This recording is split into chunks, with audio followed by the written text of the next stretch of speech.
just have one thing to say. Hang on here. In the immediate aftermath of 9/11, we did some things that were wrong. We did a whole lot of things that were right. We're keeping the oil. We have the oil. The oil is secure. Thank you for making it happen.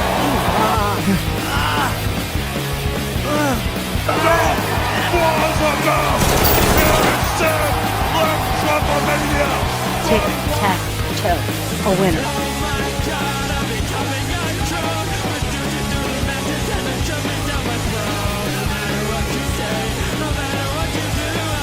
America is a nation that can be defined in a single word. As you put hills in the Himalayas. Milk latte drinking, avocado toast They're eating the dogs. The people that came in, they're eating the cats. To do everything they can to stop these terrorist killers. Thank you. Now watch this drive.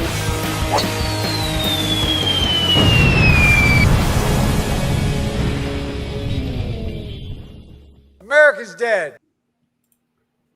America is dead. And They are afraid. that's right. They are afraid. How's it going, everybody? China. Exactly. China. Happy China, they've been going at it tonight recently. Not yesterday. Yeah, they they had. off, Did like, you anti-aircraft laser systems that's never been seen before? Like, people aren't talking enough about that. Like, they literally showed off their entire arsenal. Yeah, they did. I feel like I feel like that was probably strategic, given all the saber rattling from the West, which has only escalated, and it is now against all of their major allies. America is there's rumblings about Iran again. Well, you know what America is. America's dead. America is dead. That. You know Yeah. that. We all know that by now. But you have to understand, none, Greg. No, this is a purely entertainment show. Yeah, this is Purely this is for a our own entertainment. this is a Christian family channel. I couldn't even get it. It's not that. It is what PG-13. this channel is. I would like to think it's PG-13. What this channel is. PG? Is it PG or is it PG-13 or is it? I would rate it an F. Yeah, it's an Okay. F. You know why? Because it's Not good. Believe me, not good. it's But what not is good. that? That's why. But what does It that means- like? I'm a pedophile. It means that. But it could also mean a lot of other things. Like what? Like it could also mean I'm a pedophile. It could mean that too. we don't know that. We don't know. But that also means that America's dead. that's what that means. Money, please. So anyway, We're having too much fun with this. yeah, we're just This is scaring too much. everybody. We're scaring This is people too much. way too much. Anyway, how's it going, everybody? It is Wednesday, September the 3rd, 2025. We are just wrapping up quarter 3. Greg's finally decided to actually come on the show again after his So he what went on happened so- was what happened was I had to move out of my current rash, and then I had to move into my parents' rash, and now I'm looking into a new rash. Yeah. Just for a few weeks. And- I'm just looking for my new rash to get into. Yeah. But And whatever. just for Yeah. just Mastermind like, Hour says it's rated CP. What does that stand for? do not Don't know what that means. don't stop. I don't know what Just- that means. Cut it. Just shut the broadcast down. Shut it down. I just got the call from Tel Aviv. Shut it down. I just got bro way too close Shut to it the sun. down. We'll get into that though. You fucking idiot. Yeah. So we got one hell of a show tonight for y'all. It's gonna be a lot of laughs, some terror, but if you're covering the impending technocratic end stage capitalist hellscape, You can't have a show without a little bit of terror. So, without a little laughs too. You can't just laugh at the apocalypse. You gotta like laugh a little bit. A little bit. It's funny. It's funny that the world is coming to this. It's really like, in my opinion. But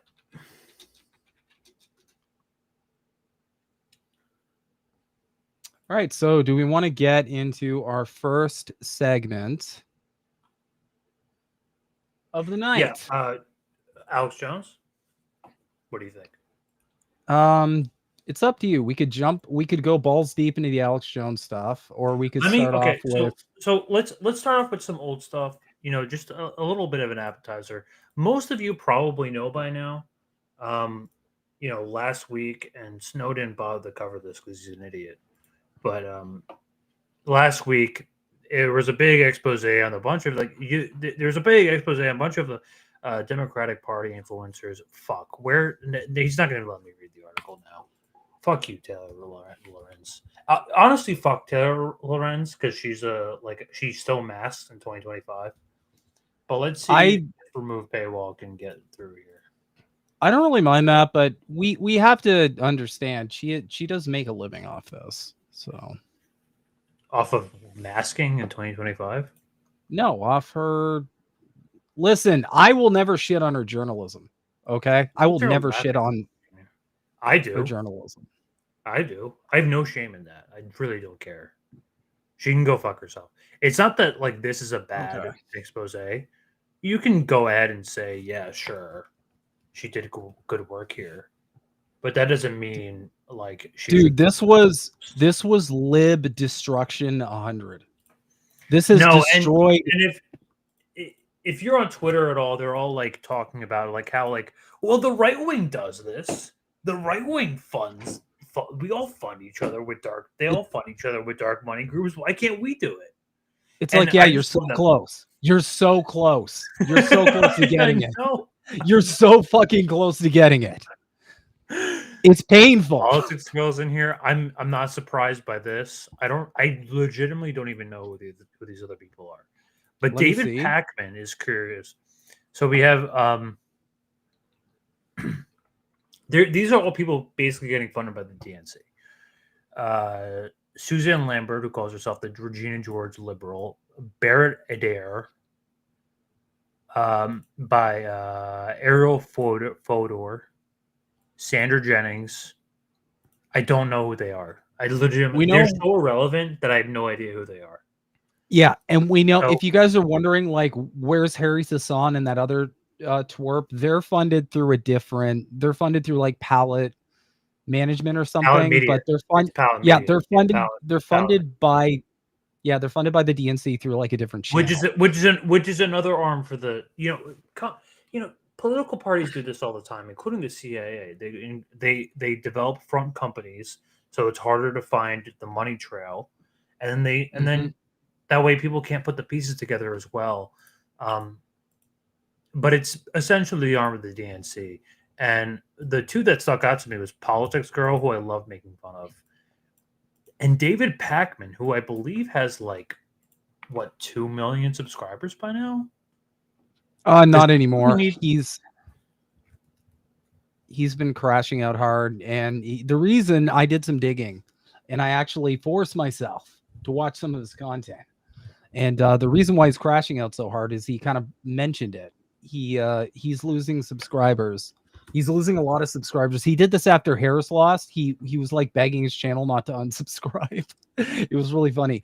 But the reason why he's doing all this melting down is because he's losing monetary value. This is a guy who used to LARP as a socialist, by the way, which is a whole different can of worms altogether. Yeah, so I can't find the video right now, but I know Brian Taylor Cohen commented on this. He was saying they don't do this, they do that. They kind of we just teach influencers how to make content or something like that. Which does David Pakman really need it? Because he has 3 million subscribers. Do you think Do you really think that a guy with 3 million subscribers on YouTube, 3 million subscribers on YouTube, 3.31, do you think he really needs training on how to make content? No, because it's a front. It's a total front. What they're just doing. This is a front. And this is a front. And the thing that I love about 2025 in particular is that we're literally finding out between all the wellness company bullshit on the right, between all the dark money on the right, and now all the dark money in the lib camp. I could also say the right because it's applicable. That pretty much your entire influencer, indie media, like the whole landscape is just completely astroturfed and funded by these capitalist parties. That's what it is. And it's not just it's not just America, it's Canada too. The David Pakman Show. They're trying to take us down. They're taking us down. Oh no, David. Here he is with his boss. This is his boss, Brian Taylor Cohen, who funds this whole project, by the way. But what I wanted to point out was what I thought was really funny, and because like in this video of like when he's like, they're trying to take us down. It's really funny that he's been around since 2005. For some reason, he can't pronounce APAC. Some creators in the first 48 hours took the Wired story and expanded it with even more outrageous claims, suggesting that it's APAC or IPAC. I don't even know how it's pronounced. APAC, IPAC. That is funding this show or others. That the DNC is involved. Bro. Not true. Dude, how are you? You are a political commentator of since 2005, and you have 3 million subscribers on YouTube, and you don't know how to pronounce APAC? Guys, I'm going to keep it real for everybody. If there is ever a more obvious way to like signal that you're in bed with APAC as a political commentator, it's what he just fucking did. Oh, I don't know. What is it? AI Pake? Is it APAC? What are we doing? No, dude. You can just say APAC. Everybody knows how to pronounce it. Everybody. My mom knows how to pronounce APAC. Okay? Like there's this an is A in the beginning. Where do you did you just took out the A in the beginning? You speak English, David. You speak English, David. You speak Clearly. Perfect English. So what are we doing? What are we doing here, David? Like, are you trying? Is this some kind of op where you're like, oh, I'm gonna secretly like? I don't even understand why. Like, is he just flustered and he's like floundering? Is the Mossad like calling him up in the middle of the night, being like, "You better fucking." Hey, you better pretend. How about this? Pretend you don't know how to pronounce it. That'll really make you clear. Don't worry about it. Yeah, like the Israelis are just like laughing while they're giving him this information. They're evil enough to do that. Listen, just pretend like pretend you don't even know how to pronounce APAC. They'll totally buy it. They'll buy it. Say iPac like iPhone. Go for it. It'll work. Yeah, it'll totally work. Just try it. Try it out. He's basically up here like bing bing bong bong bing bing bing. That's all he's doing. He's up here is like Money, please. That is perfect. He's well now he's suing people. Apparently he's gonna sue people. I hate to start a show like this, but I do have to talk today about a defamation lawsuit. He doesn't hate after Wired published a piece last week that made a number of untrue allegations and implications about me and other creators, claiming I'm taking money in exchange for letting someone dictate the content of this show or restrict what I'm talking about, and many other claims and implications.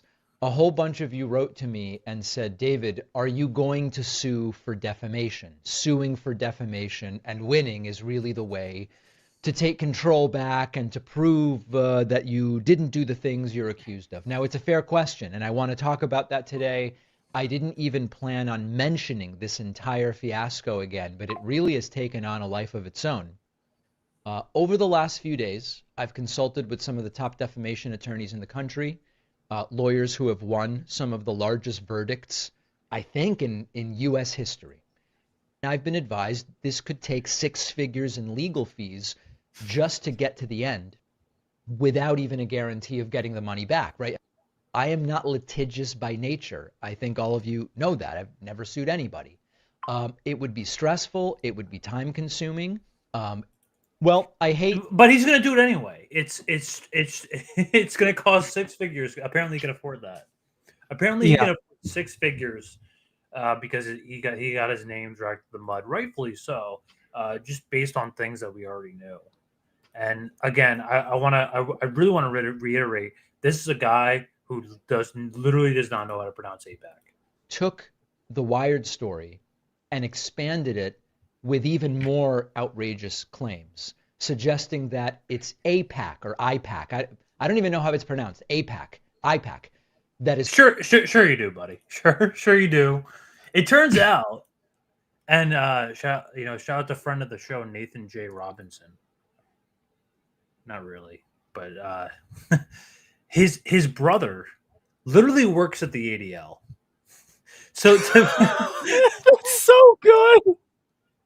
The fact that his brother works at the ADL and can't pronounce APAC though. Can't pronounce APAC though. Has no idea what it is. I just don't know. Like, what is it? IPAC? What are you talking about? Are you still talking about the Epstein files? Exactly.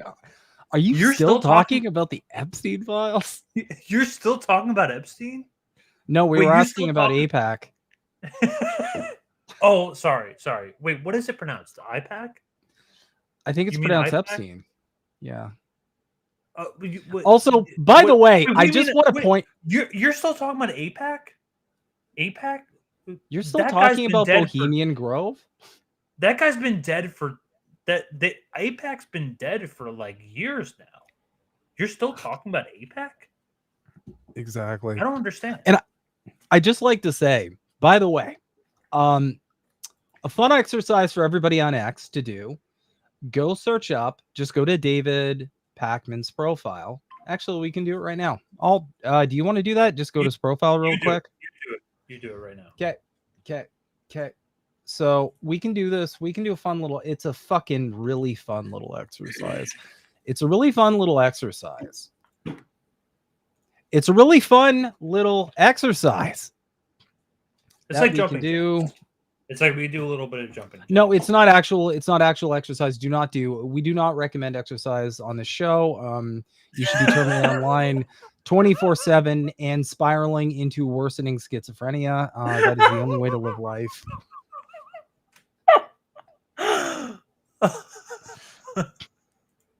Until you die at the age of 45. Okay, I'll make this bigger for everybody so you can see more of his fucking. I'm still not convinced this is a real person. This is like an Oblivion character. I know I use that expression a lot, but like he looks like but like not even an Oblivion character. Like, like those like late 2006, 2007, like NPC sort of things. He's like one of those. He doesn't look like a real creature. Anyway, let's do this. Let's do Gaza.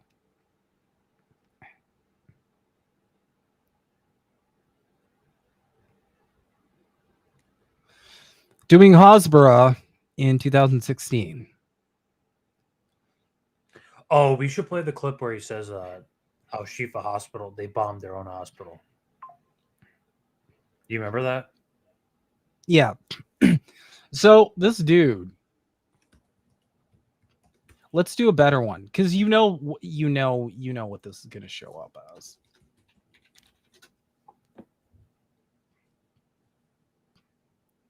Yeah, so Cricket's there.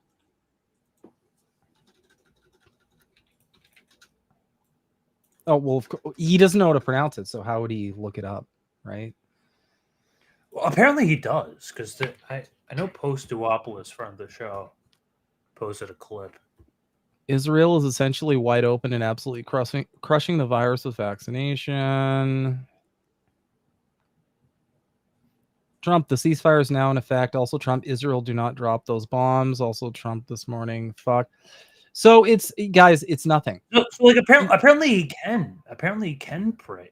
So yeah, there are Jews who support AIPAC is a more right-wing group, and Jews in the U.S. are very, very liberal. So yeah, there are Jews who support AIPAC who vote in the United States. But look at evangelical Christian support of AIPAC and of Israel. That doesn't even seem to be mentioned here. It's an important factor. Oh, no. But then we get to the bigger picture. You can recognize that this is playing on longtime anti-Semitic tropes and still support boycotting Israel, for example. And the reflexive reaction I saw from many on the left to say this can't be anti-Semitic because they felt as though it would in some way invalidate their support of boycotting Israel or their opposition to Benjamin Netanyahu. Separate the two things. You can be... Apparently he can say AIPAC 5 times, no problem. He can say it 5 times, no problem, and he's doing the same thing that all of them... and expanded it with even more outrageous claims, suggesting that it's AIPAC or IPAC. I don't even know how it's pronounced. AIPAC. Yeah. He doesn't know how to pronounce it, but here he does. AIPAC is a more right-wing group, and Jews in the U.S. are very, very liberal. So yeah, there are Jews who support AIPAC who vote in the United States. What is happening? Oh my God. This is so embarrassing. But is anyone surprised? Is anyone surprised that it's the same guy that said that Palestinians bombed their own hospital for some reason? Right now, we have democratic countries who, if they make a mistake or lie, are subject to negative consequences, saying this wasn't Israel. They've released information, radar, audio, video. Internal assessments agree. This was not Israel. On the other hand, you have a terrorist authoritarian group with no checks and balances and no consequences for lying, saying it was Israel. And if you don't believe that there's no consequences to lying, there are still members of Congress who on Monday tweeted Israel killed 500 people at a Gaza hospital. Now that it's abundantly clear that it wasn't Israel, they have not deleted their tweets. Some of them have even doubled down. Right now, we have democratic countries who, if they make a mistake... Yeah, so it's pretty totally not paid by the DNC, by the way. It was Israel, by the way. Just so perfectly in the aware. clear. Perfect. But he's clearly not paid by the DNC. Like, why would he? This was back in 2023. This is like weeks after October 7th. So like, really, this is not paid by the DNC at all. I think so. He had some choice things to say about just some mishaps, and his brother works for the ADL, by the way. Yeah, his brother just works. Crap, his brother just works for the. Okay, sorry. That proves nothing. No, how dare you? Are you anti-Semitic? Are you crashing out? A little bit. Are you crashing out? I said you killed him. You crashing out? Money, please. Money, please. So yeah, like, what more is there to say? I don't know why these liberal. So I gotta say, since Taylor came out with this fucking article, it seems like these people have been just doing everything humanly possible to dig their own holes, because none of this is landing. It's all coming off as weird. And they're just lying, and none of them are like refuting like anything whatsoever. They're just like, it's bad, and I'm gonna sue, and meh. Like, it's just bad. Like, dude, David Pakman, you are on the internet for too long to not understand this basic shit. Okay, first off, okay, you can't be like, I don't know how to pronounce APAC if you've been saying APAC in your content, because someone's gonna find that content and they're gonna fuck you with it. You know why? Because we found that content and we're fucking you with it. Come correct, sir. I've been doing this for like a fraction of the time you have. And I'm probably, am I as old as you?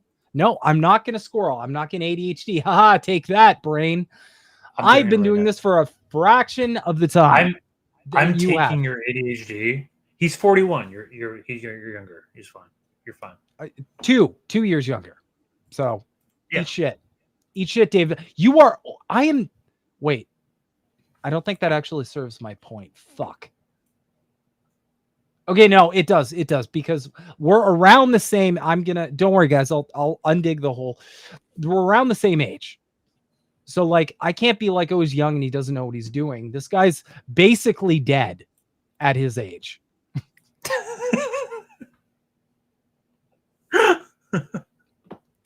You know what that's called, Crab? It's called an AOE effect. It's when I do a joke, but it damages me too.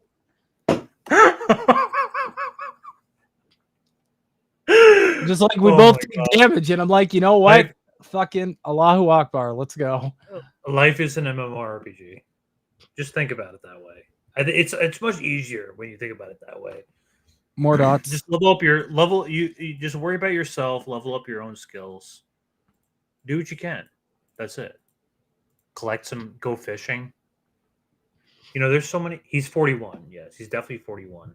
I just looked it up. Do you want to see? Witchy, to clarify, I was shitting on myself too, because he's definitely 41. He's definitely 41. I, on the other hand, I don't even know this because I'm not even 30 yet. So I don't know what you're talking about. I know. I don't know how you look older. I'm than too me. dumb. It's weird. I'm too dumb for all of this. I have no idea what I'm talking about. Yeah, yet both of us are like, why are you doing this, bro? What the fuck? Like, immediately we're like, dude. I'm just a little 29-year-old who just like, I'm just, I'm curious about the world. I want to know what's going on. That's it. Yeah, so that's David Pakman. He is cooked. He's cooked himself. He's cooking himself. He's probably going to lose more subscribers. He's probably going to spiral at some point.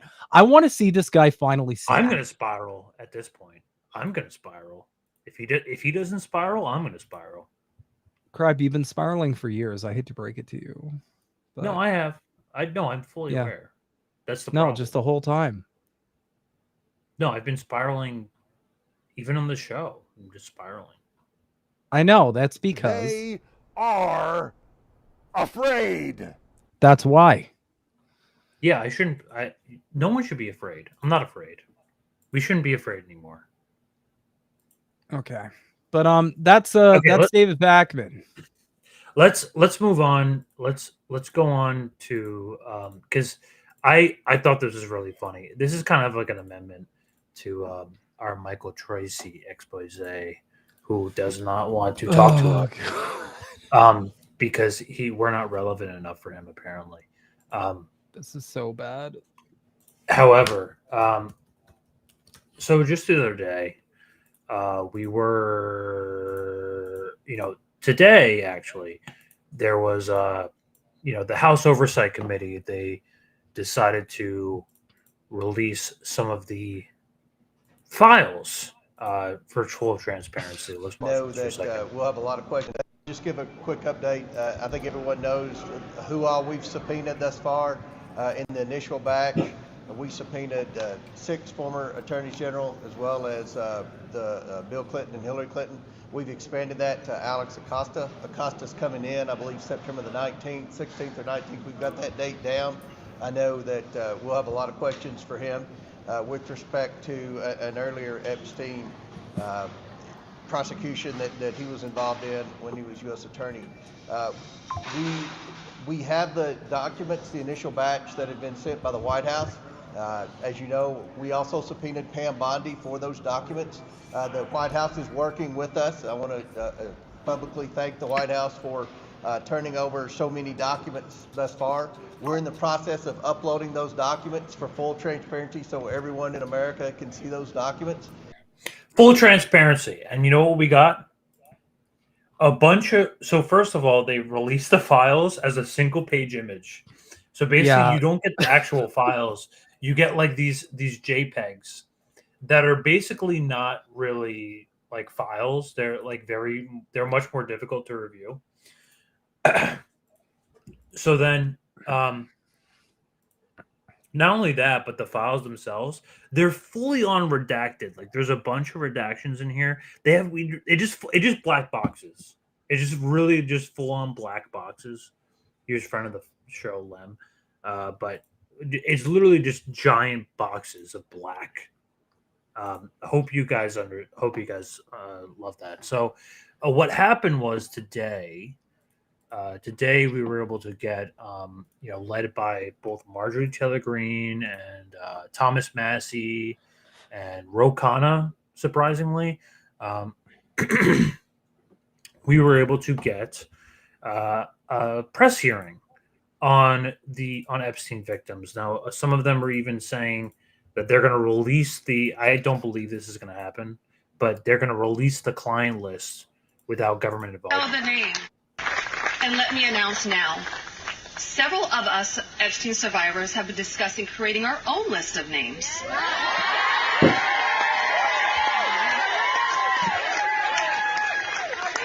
know the names. Many of us were abused by them. Now together as survivors, we will confidentially compile the names we all know were regularly in the Epstein world. And it will be done by survivors and for survivors. No one else is involved. Stay tuned for more details on that. Because history is watching, and so are the women who will come after us. Thank you. Know the name. Yeah, so during this press conference, the White House just so happened. They just happened to have a scheduled flyover with F-35s. F-35s over Epstein victims. Can you imagine that? Yeah, well, yeah, that's just what you do when you have... That's obviously just a kind of public event. That's what you do. If you don't agree, you're anti-Semitic. Yeah, if you don't agree to fly F-35s when there's an Epstein there's a scheduled press court hearing, like a press hearing outside the White House, you just fly a bunch of F-35s, a bunch of them in front of them. That'll go. Yeah. I found out not only had Ghislaine Maxwell been transferred to what's called a low security. It really is like a holiday camp. And then afterwards, I got a notification from the Department of Justice telling me that this was going to happen when it had already happened. This woman abused children.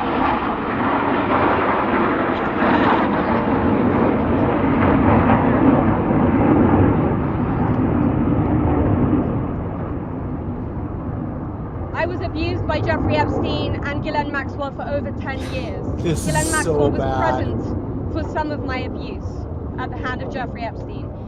Just completely normal stuff. That's really normal stuff. Those jets were basically saying... They were basically saying... That's what they were saying. And like, that pedophile was just saying stuff like... I'm the pedophile. That is what was going... over, like, all of these people are just they're just saying over and over again, like, if you're flying F-35s over like an Epstein press hearing, you're basically like, saying I'm a pedophile, but then you're basically also saying I'm the pedophile. There's no other way around combine them. There's no other way around it. Well, we have to be fair, right? And so we covered this already. This is nothing new. We already know that Michael Tracey's in the Epstein files. We know that he is. He has to be at this point. This is weird. If you don't understand that, then just watch this video. It's up on our channel. And so Michael Tracey showed up at this Epstein hearing today, and he was escorted out by police. Oh no! Fuck me. This motherfucker. Does he not look like he's in the Epstein files? Like, be honest. He looks like he looks like someone you're like, I am never letting that person near my children. Like, even I wouldn't let him supervised. Even if I had supervised, kids, I wouldn't let him near my kids. I wouldn't even let him near my kids. No, you can't do it. You can't do it.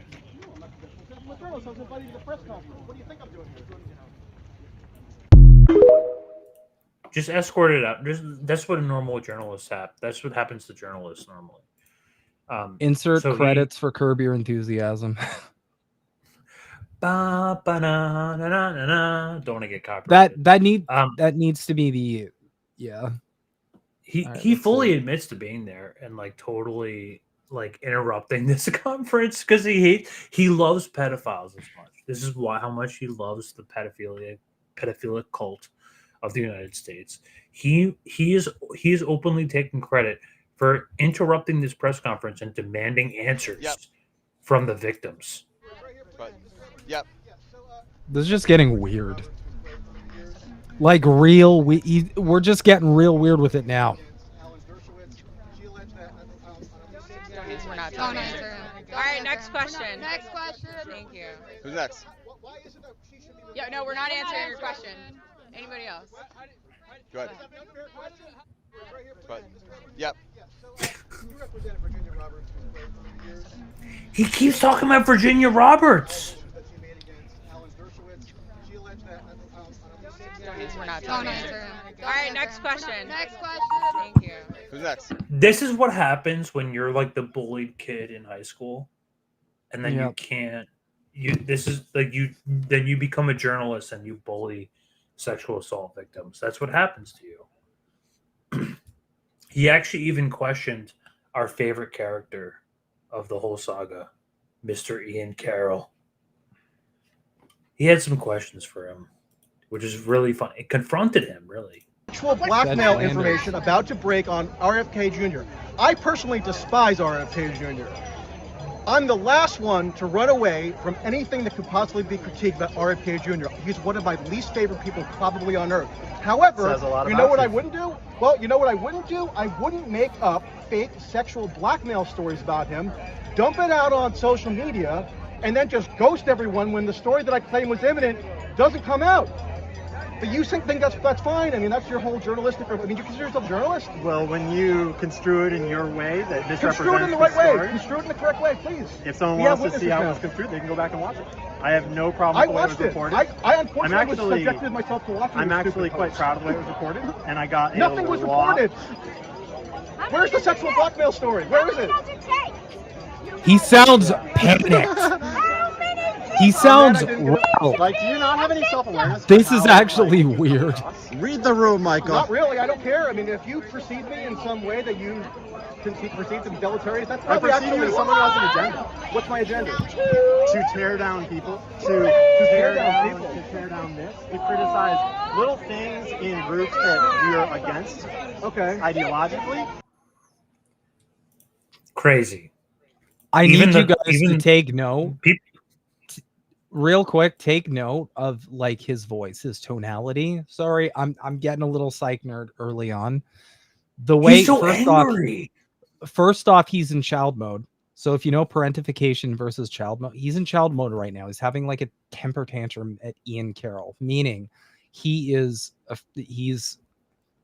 very rattled about this. And secondly, you can feel it in the tone of his voice that there's something about this that makes him, you can feel the anxiety in his voice. There's something he's connected to with this.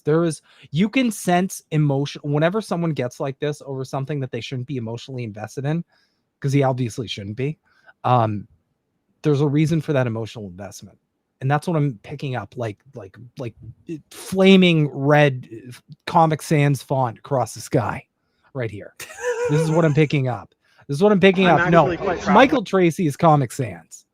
That is his font. He is literally the definition of Comic Sans. That is literally Comic Sans. Michael Tracey will forever be Comic Sans. But it's literally it's in his face, it's in his voice, and it's in his body language. Because look, another tell I'm seeing. Okay, he can't stop adjusting and he can't stop fidgeting. This is someone who is not comfortable with like the moment they're in. He keeps swaying back and forth. Very erratic. I'm seeing some self-soothing behavior as well. Like some of the parts where he's fixing his hair. He's fixing his terrible hairline. That's like he's fixing his hair. Okay, if you're is rattled, bro. Okay, honestly, and I hate to say it, if you're at this level of bald, you should just shave it at this point. Just shave it at that point. Literally, just shave No, I it. agree. I'm sorry. And this is not a I shade to agree. bald people. I know that. Listen. I take finasteride. I understand the experience. But if you're at this level, just shave it That's off. psychotic. Just shave it off. Shave it off or take finasteride. That's all you have to do. You have two Despise options. No, just here's the thing. If you That's it. shave your head, it's gonna look way more attractive to If you're not like men, women, fat. men, women, anyone, right? Men, women, NBs. It's gonna look way more attractive to people. If you just shave your head, then this clinging on to the last strand of hair thing that people do, because it just screams I'm not comfortable with myself. It just screams like I'm not ready to kind of read the room. Yeah, two grifters walking to government building. No, what's happening? What's happening right here is there is a federal asset versus a Mossad asset, and they are fighting each other. There you go. Great minds. These are two federal assets fighting each other. I unfortunately this is- subjected myself to watching. I'm this actually stupid quite proud of what was reported, and I got Nothing was reported. Where's the sexual blackmail story? Where is it? Yeah. He's freaking Oh, man, out. I didn't get it. Like, do you not have any self-awareness for how, like, you come across? Read the room, Michael. Not really. I don't care. I mean, if you perceive me in some way that you perceive to be deleterious, that's I probably perceive you as someone who has an agenda. What's my agenda? To tear down people, to tear down people, to tear down this, to criticize little things in groups that we are against. Okay. Ideologically. No politics here. That's what he's doing right now. He's like, he got his press badge ripped off by it. oh, Please let go. Who? Who is that? You are a survivor hearing me. Your voice is never too late, too much, or too little. It's just silly stuff, man. Real silly. I just can't. I know. can't get over. I can't get over how rattled he is. He's just so obviously distressed. I really can't think of a reason why you would be this so caught up over fucking pedophilia that you have to go. Like, look at his timeline. Just look at his timeline. It's like it's all just like pedophilia isn't a thing. It's in your head. Like, it's like pedophiles. And he's just doing it across the board. Yeah, he's doing it across the board. And it's like, bro, listen, what are we doing? Like, so I was at Icarus Fest this past, not this past weekend, but the weekend before. And literally, it's all of it is Epstein stuff, dude. Like, it's all Epstein stuff, and like of course he can't stop defending it. And no, he can't. I was even talking to like a lot of people from the gray zone over this past weekend, or the weekend before, over the, so much so that I even recorded like Max Blumenthal making a joke about him, that because he can't stop defending pedophiles, and it's weird, and it's people like people are like, oh yeah, maybe you should target people who are more powerful. Like, he's just a journalist, but like it's just really weird that he's doing this. It's very weird. If you don't think it's weird, he's creating his own Streisand effect, because he's literally just being like, every all of his content on social media is like, hey, this pedophile thing isn't a thing, blah blah blah, and people are starting to be like, why are you talking about this every day 24/7? What is happening? Can you please talk about anything else? Yeah, it's all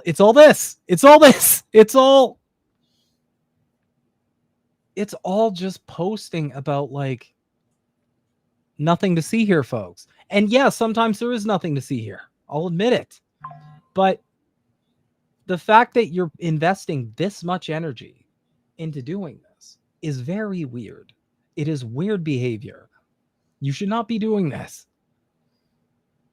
Michael Tracey was right, John. Here's one of his family. No. This is an alt account. This is one of his alt account. It's got to be. Accounts. Mind you, as we've covered before, this is the guy who said that he can't, I'm paraphrasing, it's the idea that journalists would make up beheaded babies is crazy. Okay? For referring to the design. Dude, take this profile and look up genocide. Because genocide's not real either. Don't you know? If you profess to believe that Israel's committing genocide, blah, blah, blah, blah. Democrats, pedophiles. I'm not a fan of the word genocide. It means nothing. I'm not a fan of it because I don't like genocide. That's what I'm not a fan of. Yeah, exactly. He's done it again. Michael Tracey has... Again! You fucking idiot! He's done it again. He has... He's done it again! That is a I know! little bastard! He's done it again. And that sucks. I don't support the carpet bombing of whether or not any Israeli babies were beheaded. I don't know if it was beheaded. This is all just very normal. Very normal behavior. How many babies are you willing to concede were killed in the Hamas attack?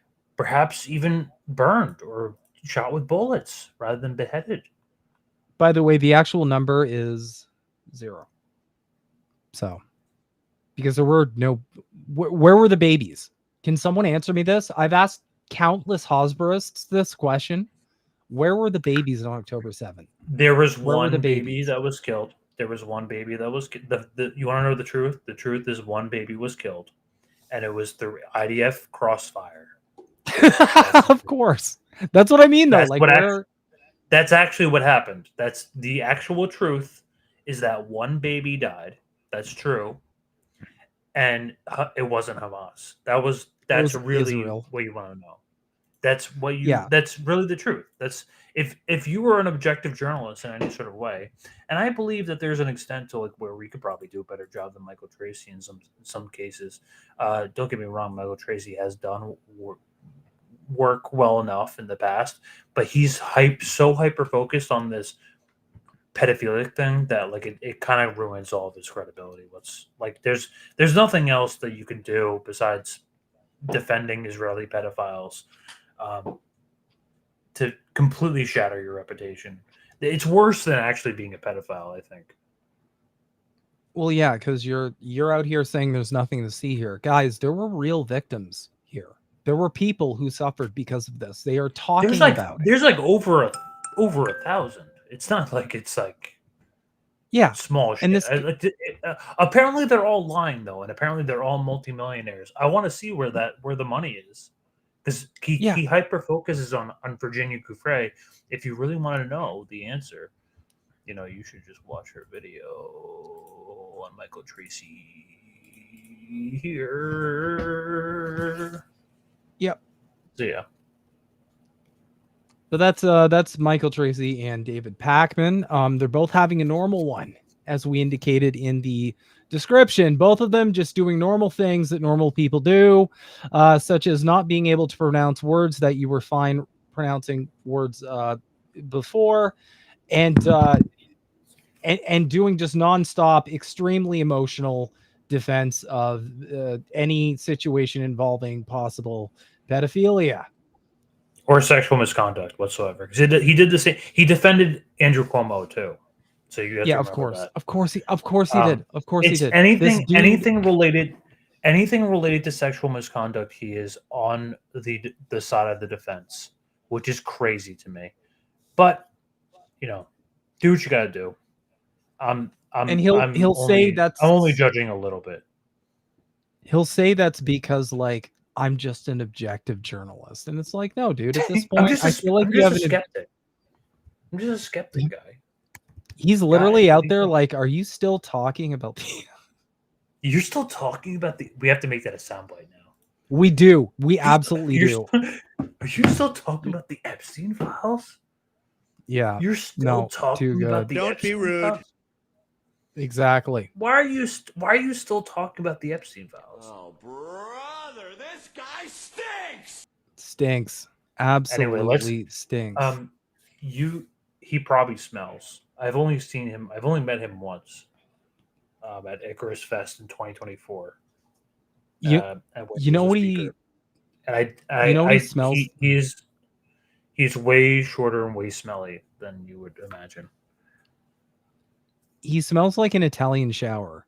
For people who don't know what an Italian shower is, it's when you haven't showered and you stink, so you just spray yourself like to death with cologne. And the problem is, like, it's very obvious what you're doing because you just smell weird. You don't smell normal. You smell like you've been doused in like flowery chemicals. But yeah, I've heard that shower named for like 5 different ethnicities, including Italians. Yeah, it's basically just any person who's like, I stink and I don't want to take a shower, so I'm just going to spray this stuff on and hope I can not get called stinky. That's it. That's all it is. Yeah. All right, let's do your story and then we'll finish off with Alex Jones. All right. Okay, so I gotta pee. I need a pee break. Of course. Change your avatar, please. Though, change your avatar first, and then you can piss. Because you don't want me to be. Why you don't want to be Snow, Himbo? Do you really think I'm narcissistic enough to do a segment while my logo is on the screen? Yes. Yes. Correct, but I digress. There, okay. Now it's like Crab is on this side, Snow's on this side. Now we know which person says with all certainty. Like, I'm a pedophile. Now we know that. All right. I don't like to break stuff like this because it's so disgusting, dystopian, and moribund terrifying that I don't even know what to think about it. But we have a story that dropped. Some people are reporting on it today. From Neoscope, they reported on it August 27th, which was last week. But I just want to go through it real quick because I want you guys to know how far down the pipeline we are with the technocratic transhumanist agenda that the ruling class has planned for all of us. And again, just for a disclaimer, I'll be the first one to say, okay, no, I'm sorry. I need to say this. I hope we do hear MP. It would be fucking glorious. I'll take the subscriber hit for him. Like, yeah, I don't know. Anyway, I'm going to make a disclaimer here, guys. Okay. Technological advancement itself isn't bad. Okay. A lot of technological advancement we have right now greatly improves everybody's lives, improves our lifespans, treats diseases. Technology itself isn't the problem.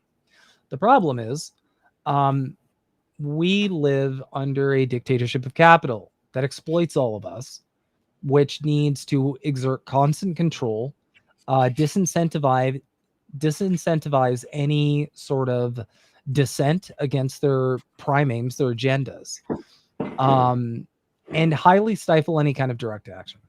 So that is why all of this matters. You need to think of technological advancements, and this is kind of the hell we're just cursed with. You have to think of it on how it's going to be used against you, instead of how it's going to be used to all of our benefit. So, without further ado, just the headline alone is just, I don't have any words for this. Scientist warns that new synthetic life form could spell doom for humankind. If this is achieved and Pandora's box opens, it could pose extraordinary risks. That's good. It's a technology that doesn't even exist yet, but its effects could be so drastically destructive that scientists in the field are calling for it to be banned now before it's too late. We're talking, of course, about mirror life, synthetic organisms that quite literally turn natural biology on its head. We should choose not to build mirror life and pass laws to ensure nobody can. John Glass, a synthetic biologist who helped create the first living cell with a synthetic genome, wrote in a speculative yet terrifying piece for the Financial Times. The question is not whether we are able to prevent this threat. It is whether we will act while we still can. Mirror life forms contain DNA structures that are the mirror image to all known organisms. In all life on Earth, the DNA double helix is right-handed, meaning it strands a sugar phosphate backbone twist to the right. If you make a thumbs up with your right hand, the vertical axis would be aligned with your thumb, while your fingers represent the curl of the spiral. The opposite is the case for proteins, the building blocks of cells, which are left-handed. This so-called in theory, in theory, isn't this already possible? So, like, can't you technically just get like a micro nuclear reactor and just build any sort of life that you want? Explain to me what this is briefly. I guess go for it. Just keep going. I guess. I was gonna say that's the point of the article. Okay, go. This so-called the one thing that's stopping us from like literally building life from the ground up is that we cannot build a small enough nuclear reactor. If you know anything about nuclear physics, if you can get a nuclear reactor that's small enough in order to build atoms one by one, then you would be able to. You could technically build you could rebuild Earth if you really wanted to, and that's a microscopic nuclear reactor is what it would take. And I'm not surprised that we're at the level of technology that we're able to do that. Yeah. So the so-called homochirality is true for all known life forms. So what happens when humans engineer a synthetic organism where its DNA twists to the left while its proteins twist to the right? The scary thing is we can't say for sure, but many biologists fear the worst. In December, a group of leading figures in the field, including 2 Nobel laureates, published a massive technical report warning that the consequences of mirror life could be globally disastrous, possibly even wiping out all life if the new organisms proved pathogenic to existing life, like as humans. In June of this year, more than 150 scientists and ethicists echoed these concerns in a conference at the Institut Pasteur in Paris to weigh the risks of developing the tech. It was something I never expected to see in my scientific career, Glass wrote.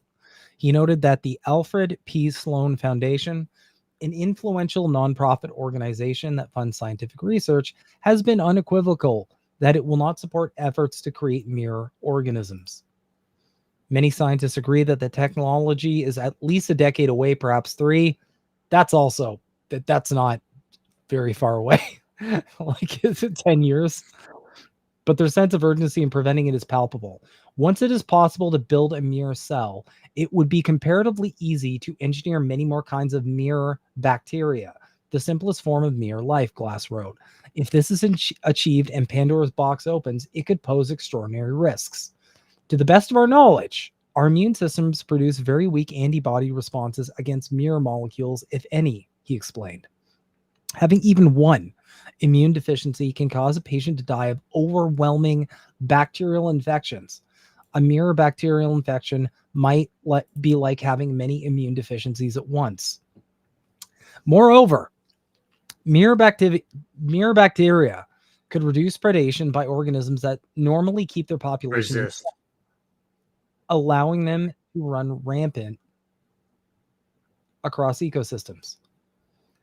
Contaminated areas could become irreversibly uninhabitable, compromising our agriculture and natural world, Glass said. Huge numbers of people, animals, and plants could be wiped out, with some driven to extinction. If it's so dangerous, then why pursue it at all? They're going to give this explanation. The actual explanation, obviously, is profit and control. That's always the explanation under capitalism. For one thing, the tech's promise in medicine almost matches its potential for destruction. Already emerging forms of mirror proteins could be used to create more effective drugs that survive in the body longer. And so any potential laws governing the field, Glass says, will need to strike a balance between absolutely clamping down on developing mirror life while allowing synthetic biology to thrive. This will require precision on what research can continue and what should cease, Glass wrote. Fortunately, he observes, we have realized these dangers well before the point of no return. We will see about that. Just saying. We'll see about that.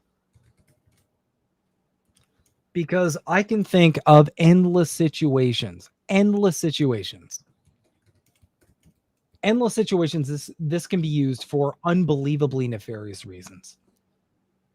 Bioweapon, especially a bioweapon where, they only have the synthetic resolution to that bioweapon.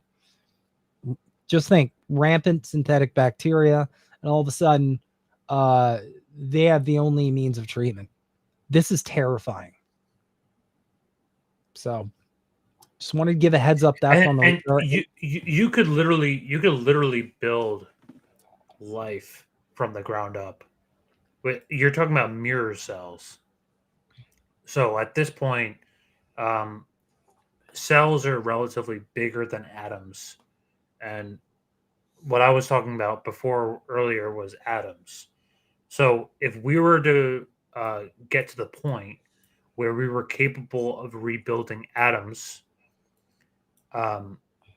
we would literally be able to build probably an entire Earth within a couple of weeks. Yep. So there's a lot of different things happening, where science is predictably rapidly progressing, and it's not fun. It's not great. You could literally build, like, if we were to be able to build atoms by scratch, in theory, we would be able to build entire planets, entire ecosystems. If you can build an atom like a puzzle piece, one by one, given that we know everything about human anatomy and just life in general, that science that we've progressed so far, you could literally build a mirror Earth. Not just bacteria, like a mirror Earth of every human being and every single planet in the universe. Yep. 100%. So that's what's coming down the pipelines. I would say it's just not good. Believe me, not good. No. Absolutely not good, especially because anyone who has the reins to this sort of technology, they can control it. It's like everything else coming down the pipeline with the technocracy. But they're gonna be good guys, right? Like if they're gonna, like, if they're scientists, they have to be good guys. They can't be like bad or anything. No, for sure.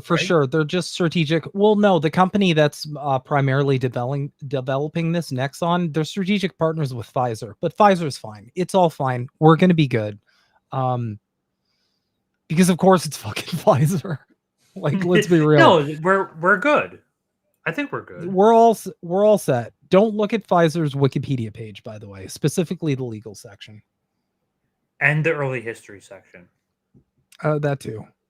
But it's always the early history that gets you. You might find, I'm just saying, you might find that it is primarily Jewish. If you go to the CEO section and you look at the early life history, it's kind of weird that it looks like that. But that happens to be the case most of the time. That's the reality that we live in. So, hey, what are you going to do? What are you going to do? Well, I mean, they do kind of use Israel like a testing lab, right? They've got biolabs there. It's. Listen, the only thing I can do is I will remind you all of where is it? I will find it. I will find it. Don't. All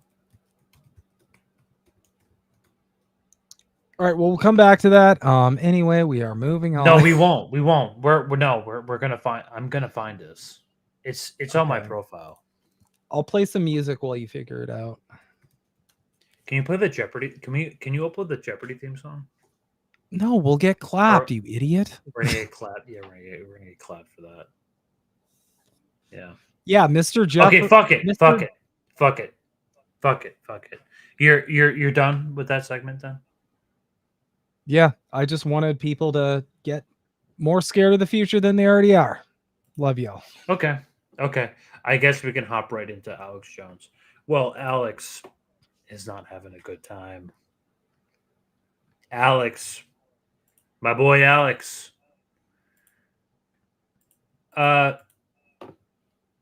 He just had one of the prominent journalists leave the show. Most notably, Owen Shroyer, who's been on the War Room for over 8 years now. But he's made an announcement just the other day, today, actually. No, yesterday. Yeah, it was yesterday. He's officially leaving Infowars. Let's watch this.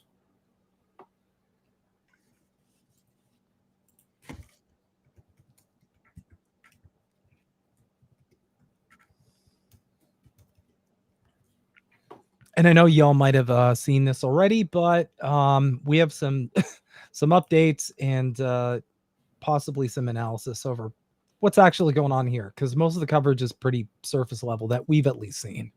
So, you know, Alex had been coming into my show and talking about how I'm negative and calling me a pessimist and all this other stuff, which is fine. You work for Alex, you're going to get hit with it a lot. Alex is not easy to work for, and that's fine. You know, that's okay. But okay. What does that mean? Not easy to work for? If you're working for a journalistic outlet, when you're not easy to work for, what does that mean? Because I work for journalistic outlets, and it's relatively easy for me. It's a lot of work.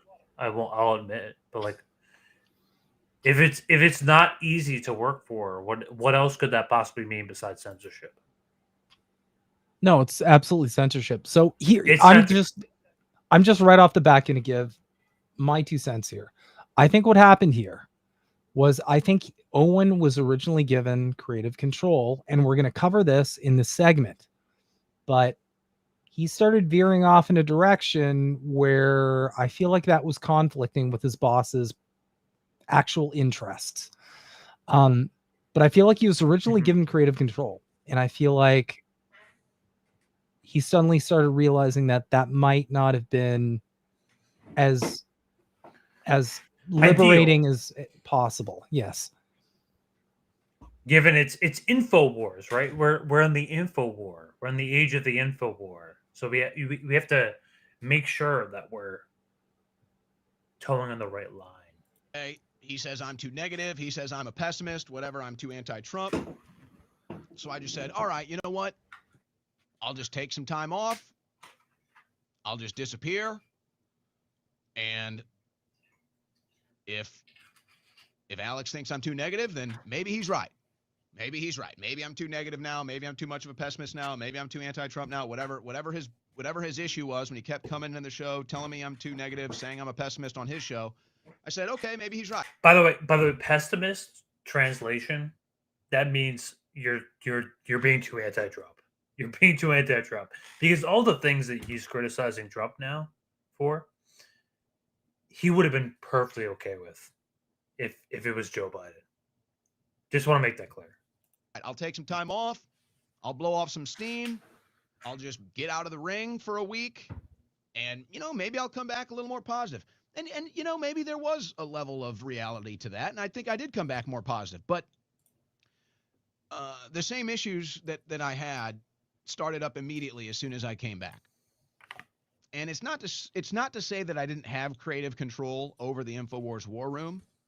But I mean, imagine it's like somebody staring over your back 24/7. That's not a good work environment. I can't imagine that being a good work environment. If to say that you have creative control, you're muted, by the way.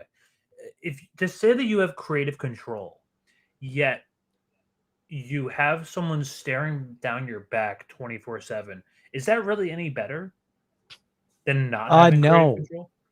And the thing is, I used to work in broadcasting, and I know what that's like. I know exactly where this dude is. I'm 'cause working it used to right have now. that- I know that I don't have any sort of creative control, and I can post whatever, I can do whatever I want.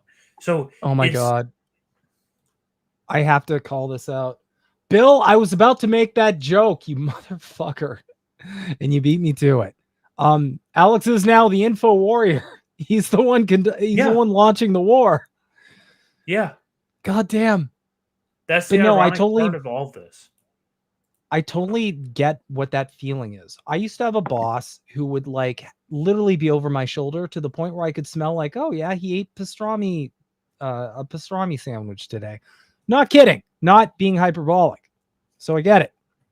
It's a big thing in broadcasting where a lot of them are just like, yeah, you can say whatever you want. But then the second you go off the guardrails, it's like, no, I totally get it. And I got a bit of a psych take to break this down. So let's keep going though. And so every single day that I came back, it was either a guest that I was told I had on at the last minute, or it was, him coming into the studio. He wants me to cover this. He wants me to cover that. Or I have to host his show for him because he's not in. So there's nothing consistent for me. I couldn't do what I wanted to do, which I'll explain what I want to do in a second here.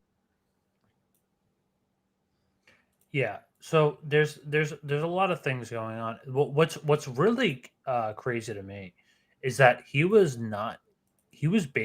admits this is a big part of for what I saw in the stream. And I didn't watch the whole 5 hours, but I did watch most of it.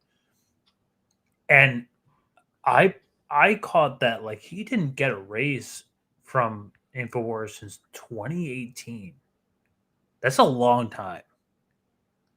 And the fact that you're working for a media organization and you're considered like one of the top contributors of said media organization, and you're not getting a raise for 7 years, 8 years. This dude was basically Alex Jones's like protege. This was the guy that was supposed to take over when Alex Jones eventually died shitting and farting and pissing and coming on the toilet. So yeah, this was supposed to be the guy, and it's all over now. And again, I don't blame Alex for this, but I haven't had a raise at Infowars since 2018. God damn. I haven't had a raise since 2018. Again, I'm not mad about that. 7 years. It's about money for me, but can you imagine? I mean, folks, the cost of living has about doubled since 2018. Okay? So, I mean, I'm basically just living paycheck to paycheck at this point. And I don't complain. It's not a complaint. I'm just telling you. So this is, if somebody wants to make it about money, oh, he's going to have more money. This is not about money. If it was about money, I would have made it about money a long time ago. I haven't gotten a raise at Infowars since 2018. I got a book for this guy to read. Last raise. I mean, I could go double check, but it's been a while. But again, that's fine. I'm not complaining about the money. Whether there's a lot of it or not is not what this is about.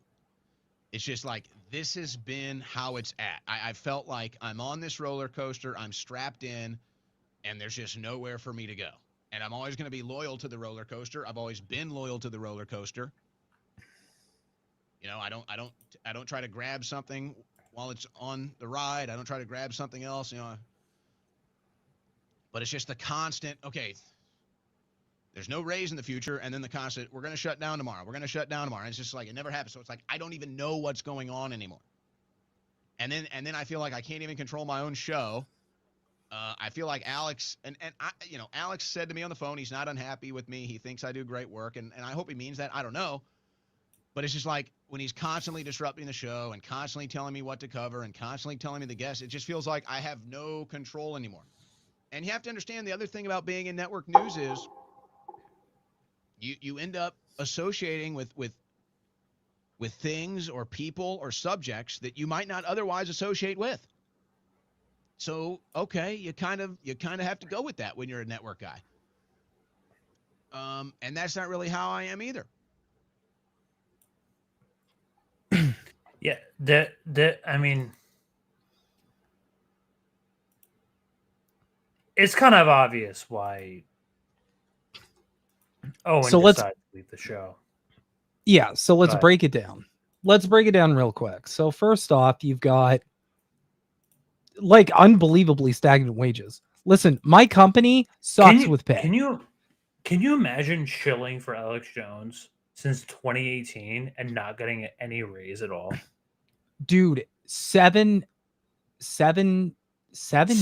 years without a years raise shilling for is Trump fucking with no that's fucking crazy work. I would have quit 4 years before that. That's crazy work.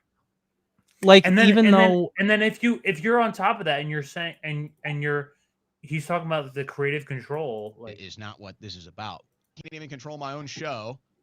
I feel like Alex and I, Alex said to me on the phone, he's not unhappy with me. He thinks I do great work, and I hope he means that. I don't know. But it's just like when he's constantly disrupting the show and constantly telling me what to cover and constantly telling me the guests, it just feels like I have no control anymore. So what's the point? What's the point of doing this? If Alex Jones is covering, if it's telling you every guest that you have to have on, he's telling you everything that you need to cover, then there's no creative control at that point. Like he said. Yeah. That is literally censorship. If that's not censorship, then what is it? You tell me what it is. What is it if it's not censorship? So basically what you have here, you've got stagnant wages. On top of that, you've got that thing he was talking about, we're shutting down. So all of us have felt that, right? A threat to your job security. Maybe you're at a job and you're like, I don't know if they're going to lay people off, or I don't know if they're going to shut down completely. So we have stagnant wages, no job security. And on top of that, in a creative field, this is really important. As someone who's worked in a creative field for, I'd actually say probably the majority. I know what you're talking about. Both of us. Like, I know exactly what you're talking about. And like, I'm satisfied enough with my job currently where I have the creative expression to do what I want to do. But it's the same thing. It's if you're not allowed the freedom to do what you want, what you think is best, and you're constantly nitpicking. And I've worked for people before who have been like, oh, this is like very nitpicky people who are like, oh no, this, and that. I don't like that font. It's not great. I don't like that cut. I don't like that cut. Yeah. No, it's dude, not good. It's not good. It's there because there's people who will accept, whatever you'll take, and there's people who will just be very nitpicky, and there's people who'll be like, if you've ever worked in a creative field at all in any sense whatsoever, you know the difference. Here's the thing. I have 3 different clients. So here's the thing. Okay. When you're working with an artist of any kind, any creative profession whatsoever, okay, your clients need to understand that's what you're fucking getting. This whole like, I don't like that cut, I need to nitpick every little tiny bit of the creative process.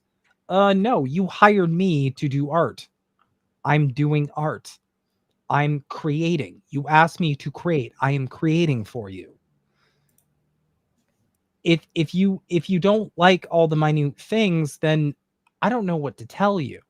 This is what I'm creating. And that's just it. And with a broadcaster, with someone working in broadcasting, it's like, well, all you have is your mouth and what's coming out of it. All you have is the content you're giving to your audience.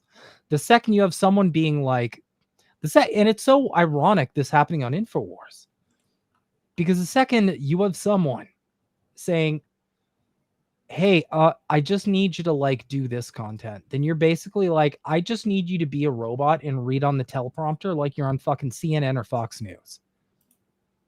That's the kind of shit Alex is pulling here. He's like, I just need you to be basically a Trump anchorman, and as we're going to cover, don't talk about certain topics. Please don't do that. Well, we might be able to figure out what kind of things Owen was talking about that might have made that might have made Alex upset. So you guys are never going to guess. You guys are never going to guess. Who's like attacking me, like, oh, you're going to lose all integrity. And it's the exact opposite. Look at it from this standpoint. Okay. I'm critical of Trump and what's going on. And by the way, there's reports out now that the Epstein prison video has been edited, 3 minutes cut out. That was the whole thing is DOJ, fake, right? They cut out 3 minutes of a tape. Like, how insane is this? They should be in jail. That is insane. Like, the whole thing is fake. Oh, the camera footage was corrupted. Oh, the judges fell asleep. Oh, wait, never mind. Here's some of the whole thing. So it's like they want us to like follow all these little stupid cookie crumbs. It's like, no, you just lied about the whole damn thing. Okay, the whole damn thing is a lie. I'm not gonna. It's like, oh, this was cut, this was edited. Oh, you're just lying to us. now they're like, stop asking about it. Stop asking. Yeah. Like, why do you guys care about the Epstein files? We're not going to release those. There are no files. But it's like, imagine selling out your integrity. Oh, I trust whatever the government says now, or oh, move on from the Epstein files, and imagine just totally selling your integrity like that, and then people say, oh, Shroyer's going to regret it. Oh, he's going to go running back to Trump. First of all, I don't run to Trump for a pat on the head like you do, like a dog. Okay. But second of all, oh shit. If I end up being wrong, and let's say Q is real, let's go with the full extreme, and let's say Q is real, and Trump is right. Well, then I still win. Yeah. I still win because I saved my country. And so what if I didn't believe the Q-tards? At least this country's saved, so I can say, okay, congratulations, I was wrong, Q is real, we saved the country, everybody wins. I would love but to if apologize. I sell out and then that doesn't happen, then I'm literally left carrying a bag of shit. Like, how many times are they going to get fucked over and keep saying it? We weren't supposed to end the war of Ukraine on day one? No, exactly. And you won't see us doing the same exact shit, because we're not in this for money at all. Because I have a job, and Snow has a job, and we have our own financial living. By the way, if you'd like to donate to us via Biden, we're gonna have perfect. We're gonna have super chats available on the 25th, as soon as this strike goes away. Yeah, thanks. But if you'd like to give us money, you definitely can, because then we could upgrade to 1080p, and then we can get started a PP fans. We could have more PP fans. If you want to be a PP fan, you could join us. We might start a Patreon soon.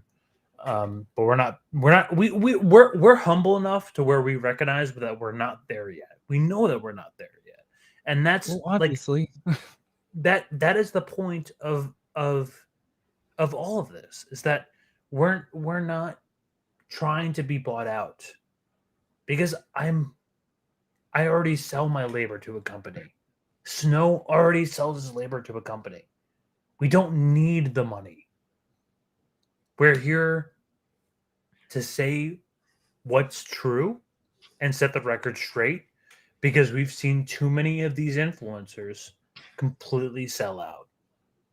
Yeah. Also, that's the truth. I mean, I'm just gonna say I've been on the internet long enough to see too many of these influencers completely sell out, and that's including some of them. A lot of them I won't name, but a lot of them, like, you know who we're talking about. It took a who we're talking about.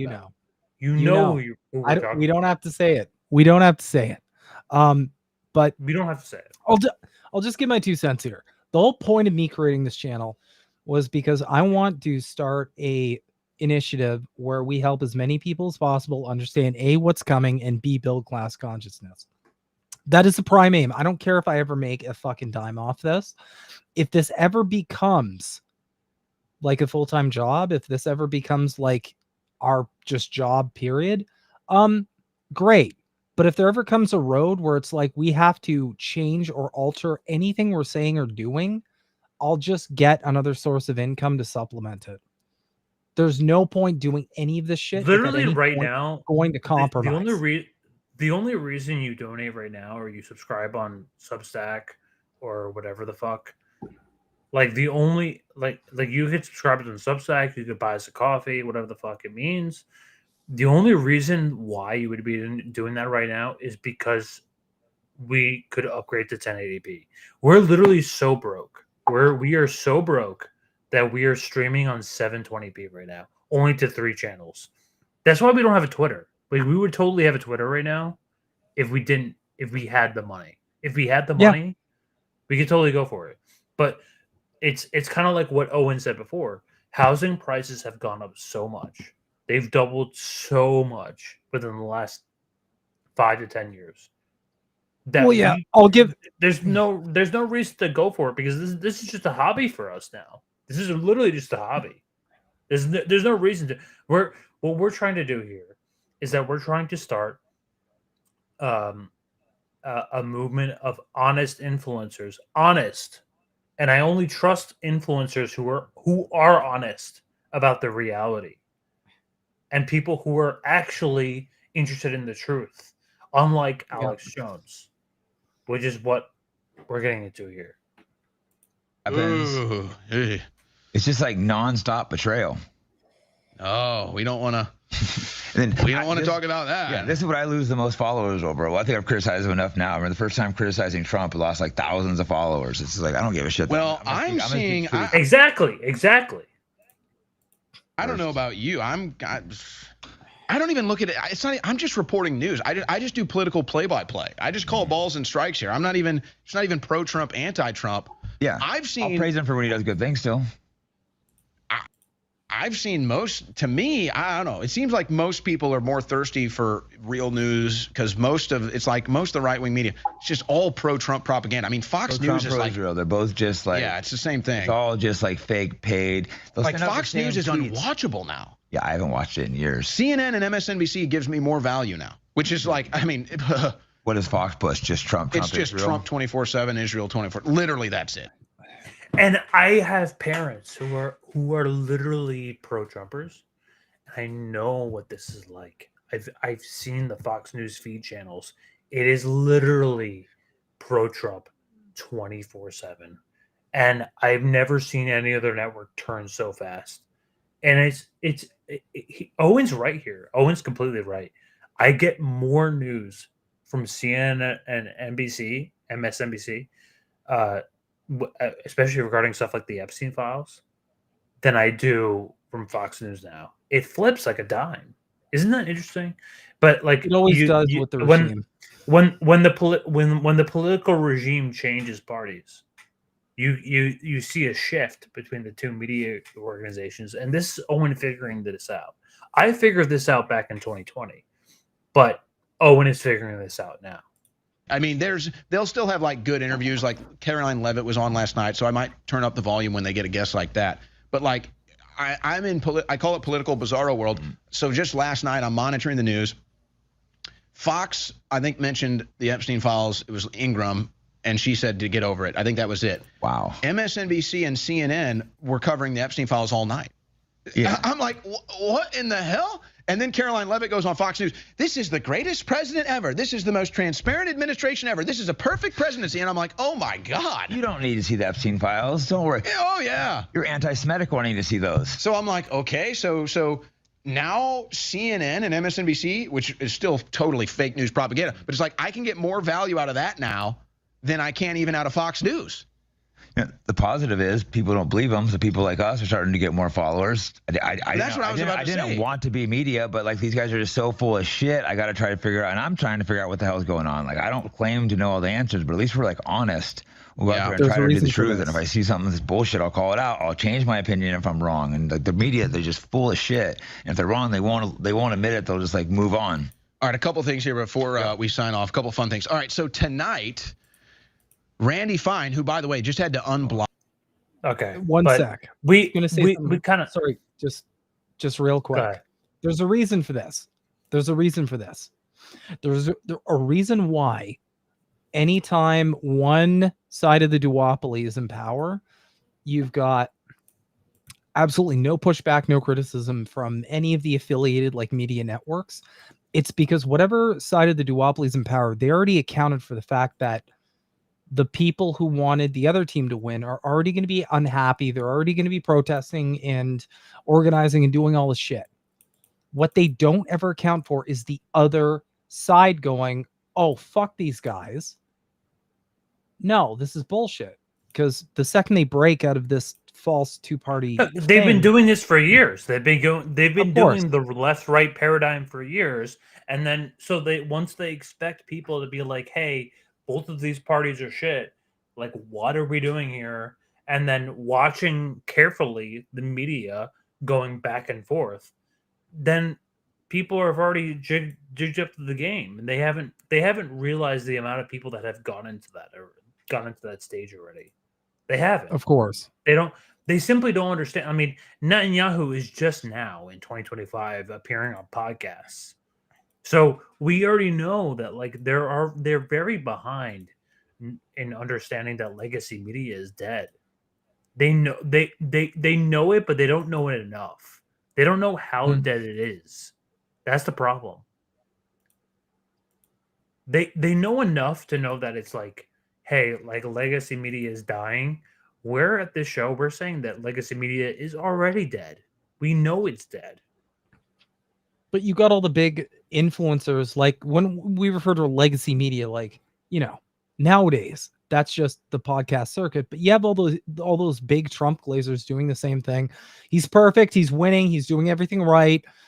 Maybe like a little like, you know, damage control with the Epstein files stuff that's like really kind of hurting Trump. But for the most part, they're just like winning. Everything's great. Meanwhile, like the whole country's economically on fucking fire.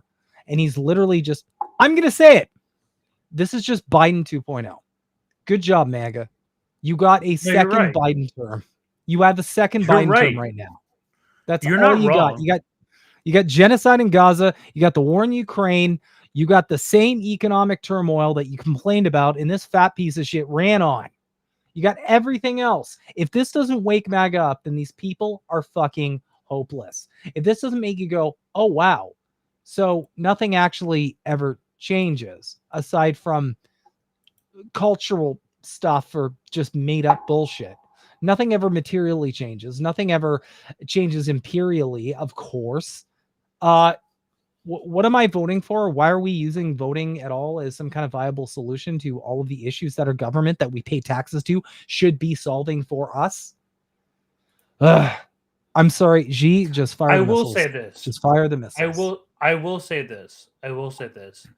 If you go through these next 4 years, and when is 2028? So if you're at 2028, and you still don't understand the jig is up, you're too far gone at that point.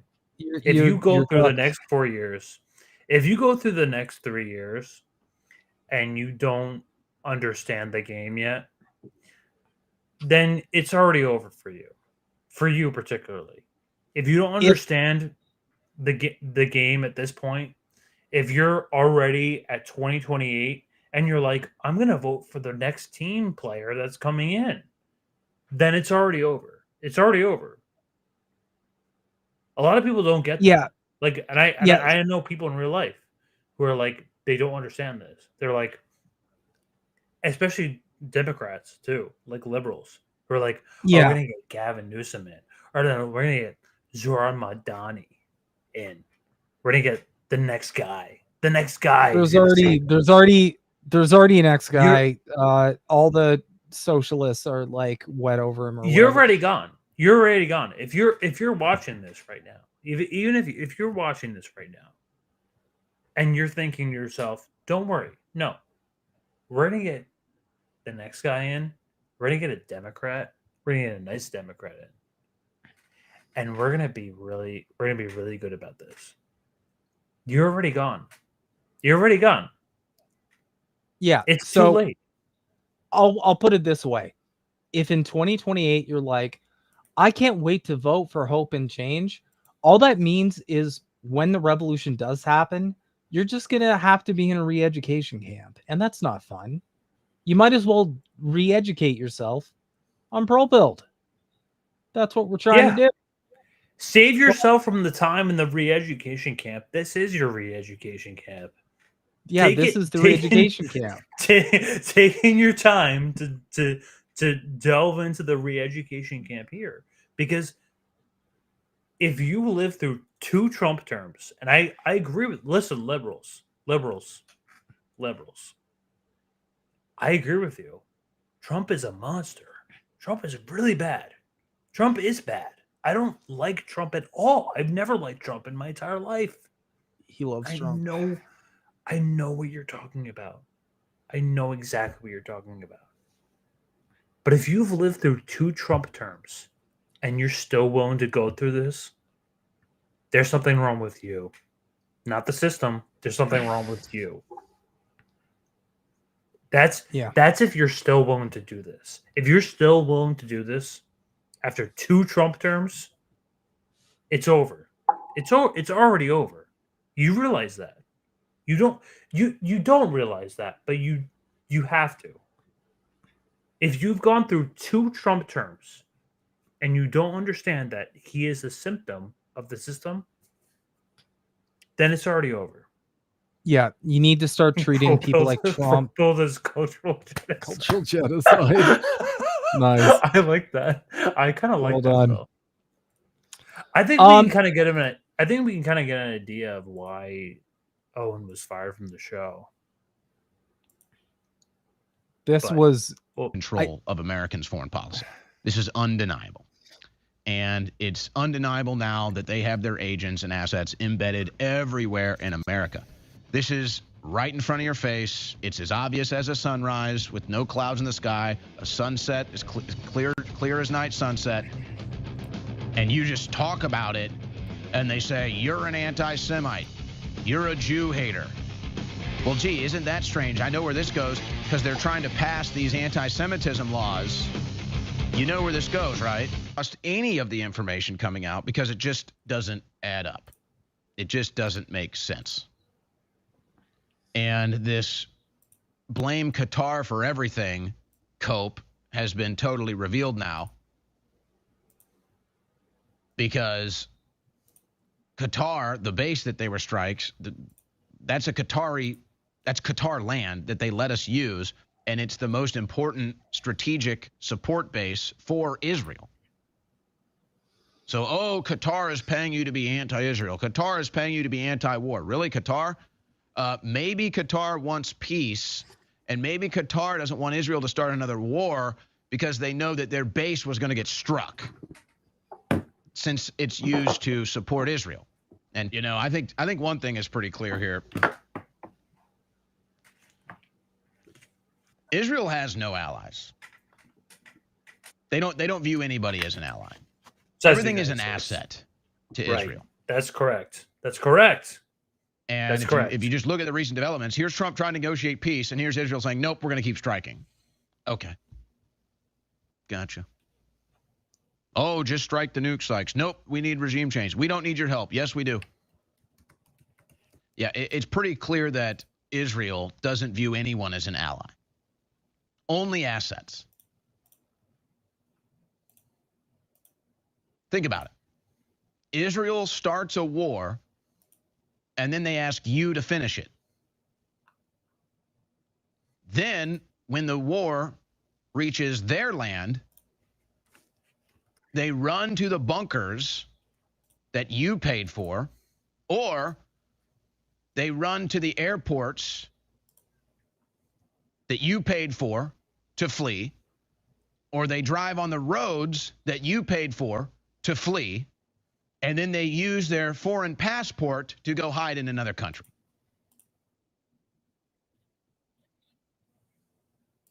Does that sound good?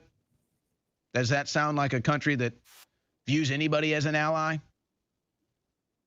Does that sound like a proud, strong country? Starts wars and finishes them and stands strong and holds their ground?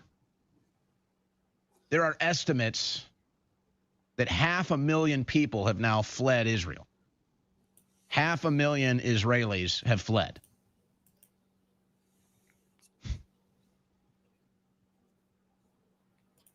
Yeah. And I mean, like, the thing is that whole thing that Israel only looks at, they have no allies. You can apply that absolutely to the United States of America as well. They roll that exact same way. Just look at any American ally and see how that worked out for them. It didn't. So I want to reiterate, this was Alex Jones back in the 90s. This was, and I you know, I agree, like there was a time where I myself saw Alex Jones as a beacon of truth, and something happened to him.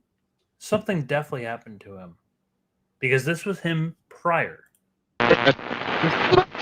Listen, for years, Hollywood's been on fire with people knowing the truth about 9/11, and I was the first to expose 9/11 on the day. In fact, 2 months before, I had intel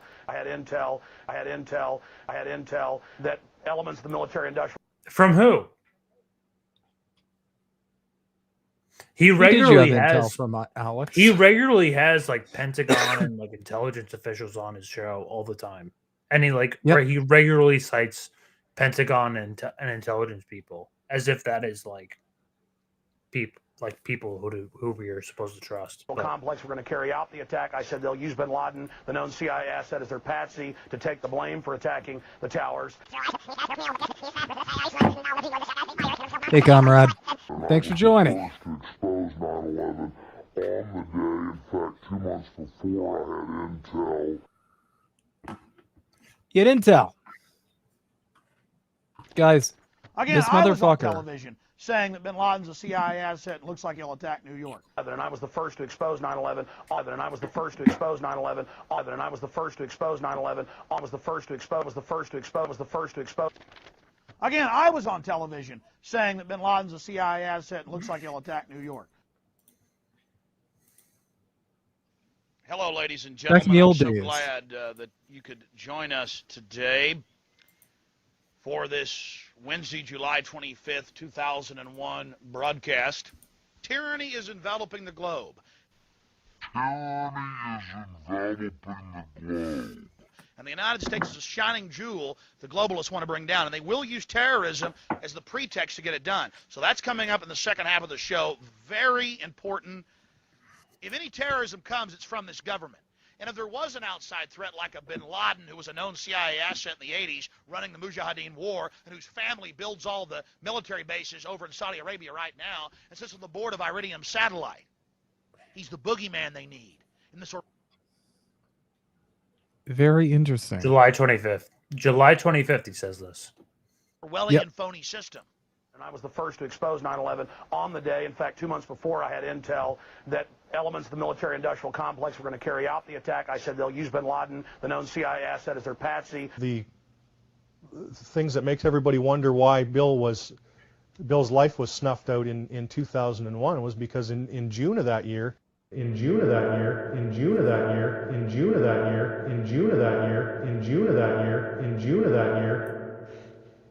Osama bin Laden, who was a relative unknown at that time, Bill had been following the news. That's 1 month before, for those who haven't caught on.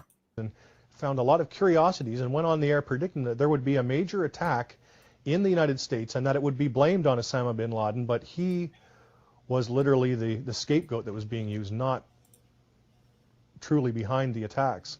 So that, I mean, just a few months before the events of September 11th, and then of course Bill's life cut short shortly thereafter.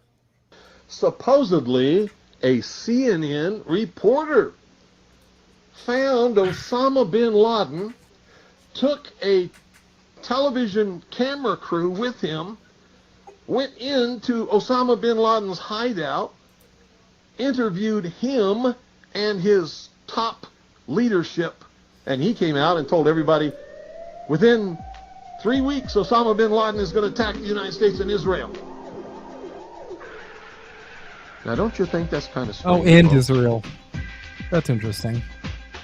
You see, because the largest intelligence apparatus in the world with the biggest budget in the history of the world has been looking for Osama bin Laden for years and years and years and can't find him.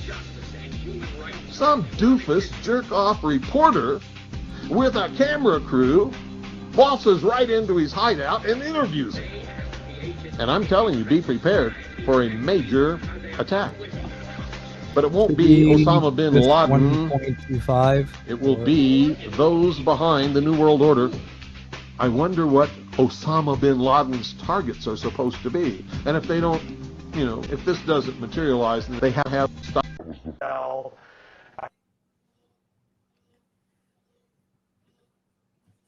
He knew 9/11 3 months before it would happen.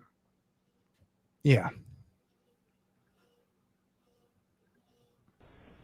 Before we get started, but William Cooper is very famous for calling him a gatekeeper. I think the real expose comes from a rather large compilation of if you want to know the real reason why Owen Shroyer is Alex Jones is out here trying to set the record straight. I kind of think the real reason why Owen Shroyer decided to leave was more so over Alex's overwhelming shilling of Israel. I think there's a lot of evidence of this, and more so than you would like to believe. I've been Everybody calling wants him you to take Mossad sides. I'm on the Pal. If you don't think he's a Mossad asset, I don't know what to tell you at this point. Yeah. If you need to watch these next 2 to 3 minutes and tell me he's not a Mossad asset. You tell me Alex Jones is not a Mossad asset. Give us the next 2 to 3 minutes.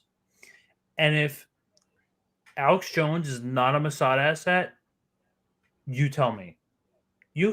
I want to hear the argument that Alex Jones is not a Mossad asset after these next 2 to 3 minutes. Okay? Go play the tape. Palestinian side or the Israeli side. I'm not involved in Israeli politics. I've been neutral in Israel because it's a politically correct subject that's just fraught with mental illness. I don't like the idiocy of people that are either for Israel or against Israel. So I've always tried to say I'm neutral. I understand that you're pro-Israel. Neutral. I look at this completely neutral and cold. And again, I'm not for it or against it. I'm being a political atheist, just giving you the pieces right now. You can make your decision. We report, you decide, to steal the Fox maxim.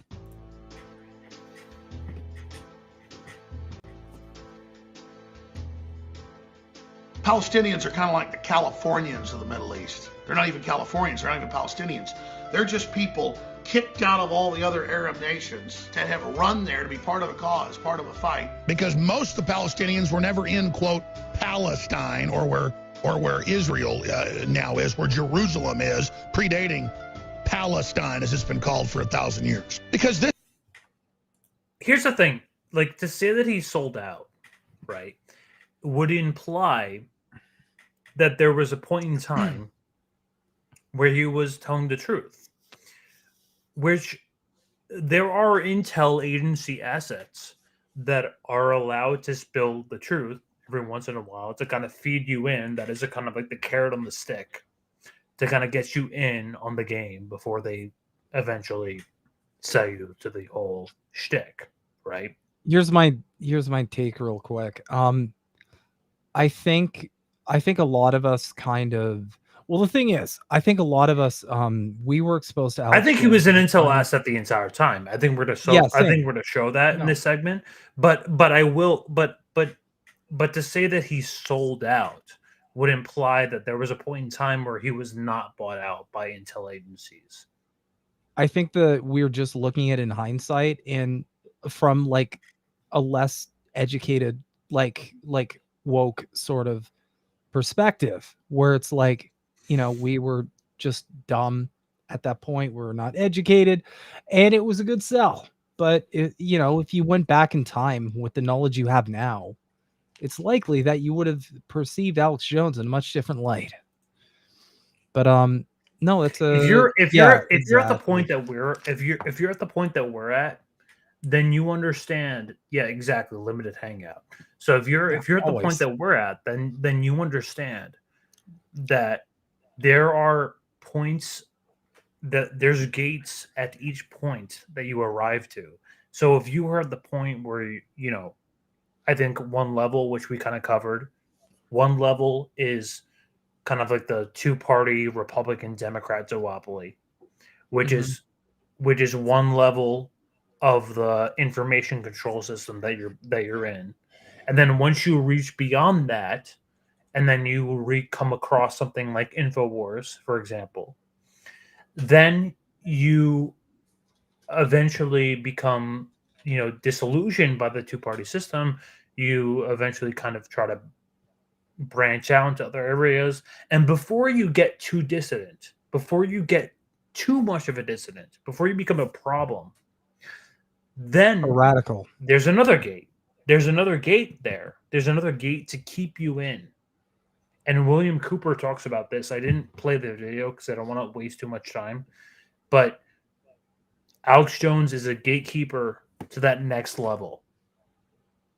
Right. Because once you become a political dissident, the two parties, then you become too much of a problem.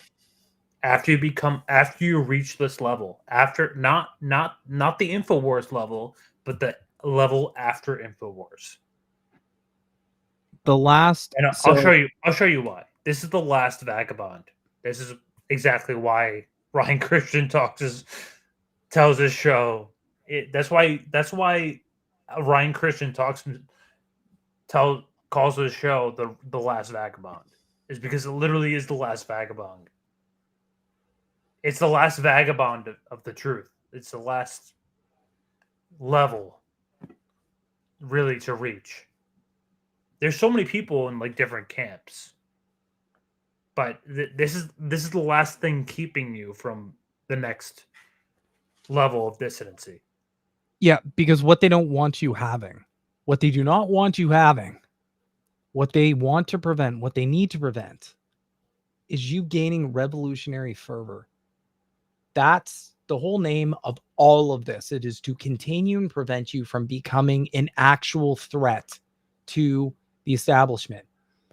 Prevent you from getting to that point where you're like, oh fuck, we just need to do something about this. This is broken.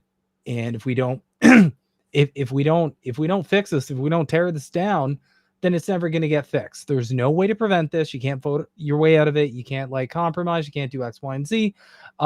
That last step. This is all to prevent a second Russian Revolution, which the entire ruling class still has nightmares over to this day. Mm-hmm. That's true. This, ladies and gentlemen, is a Palestinian. And so you're wondering why, Owen's out here. He's criticizing Israel. He's criticizing the Epstein files. Meanwhile, this is Alex Jones, like literally 10 years ago. Less than that. Which means basically a vagabond in the Middle East. You look at who's starting these rebellions and these attacks, it's Palestinians, because they don't even exist, folks. They're just people that migrated into that area and want to take it over. It's a made-up thing. Any Arab will tell you, or any Muslim will tell you. Palestine's just made up. They've existed for over 1,000 years, but they're just made up. They're not real. Just don't forget about it. Just forget about it. Just completely no consistency. just doing it for the love of the game. Guys, forget about history. Palestinians are just there to like take over the land and be terrorists. That's all they are. The Palestinians are somehow 24/7 are trying to take over your political process. And wherever they go, discord, terrorism starts. And then they're going to start even bigger wars. You'll never satisfy the so-called Palestinians. The Arab countries won't take one of them. What does that tell you? Because everywhere you take them in, they try to overthrow you. It's what they do. And you know what they do to holy sites? He's literally... They blow each other's holy sites up. A Mossad asset. Unfettered Islamic takeover happened in Jerusalem. Guaranteed within 1 year, Dome of the Rock, all of it is going to get blown sky high. Because that's especially what the Wahhabis do. And I'm not against the Muslims, but they've got 99% of the territory in the Middle East. They're always killing each other. And Saudi Arabia, Jordan, Egypt, none of those countries will take any of the Palestinians.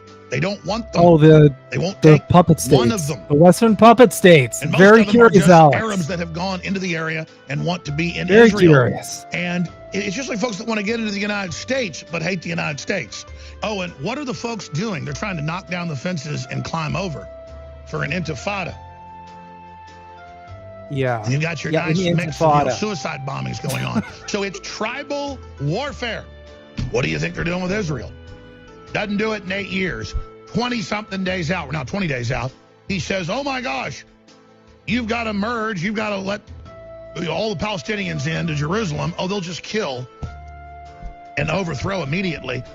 And then now they're calling for an intifada. They're calling for an uprising in the Middle East, a war against Israel. Gee, who would have thought that would have happened?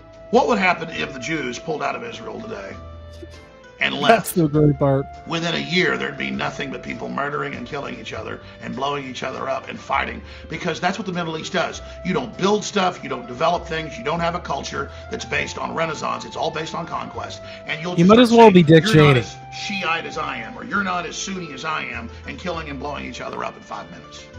That's all I'm saying. For God's How about just get the fuck out of the land? How about that? We're going to actually take this small area for us. And all I'm saying is, this is so dumb. that you got this tiny little place that's got buildings and factories and jet, airplanes and all the rest of it, and then everything around it is a bunch of squalor, and nobody else will take any of these people in, and it's just an excuse to point your finger all day long and say Israel's the problem if you fall on the damn banana peel. And I'm not here kissing the ass of Israel. I don't think Israel. Yeah, you are. That's what you're doing. But I think that's what he's doing. But every time they get attacked, they expand again. I'm not kissing Israel's ass. Except all the times I'm kissing her ass. But it's just we've played all the politics too long here, okay? But what Trump's doing would mess up an Israeli deal to get that oil. Oh, sure. He's supporting settlements in some limited areas because Israel's growing. That's what Israel's doing. And Israel's under attack. And this two-state solution was always a fraud. Trump's just being honest about it. Israel's going to expand out to the edge of its borders. And if the Arabs are dumb enough to attack them again, they're going to expand past that.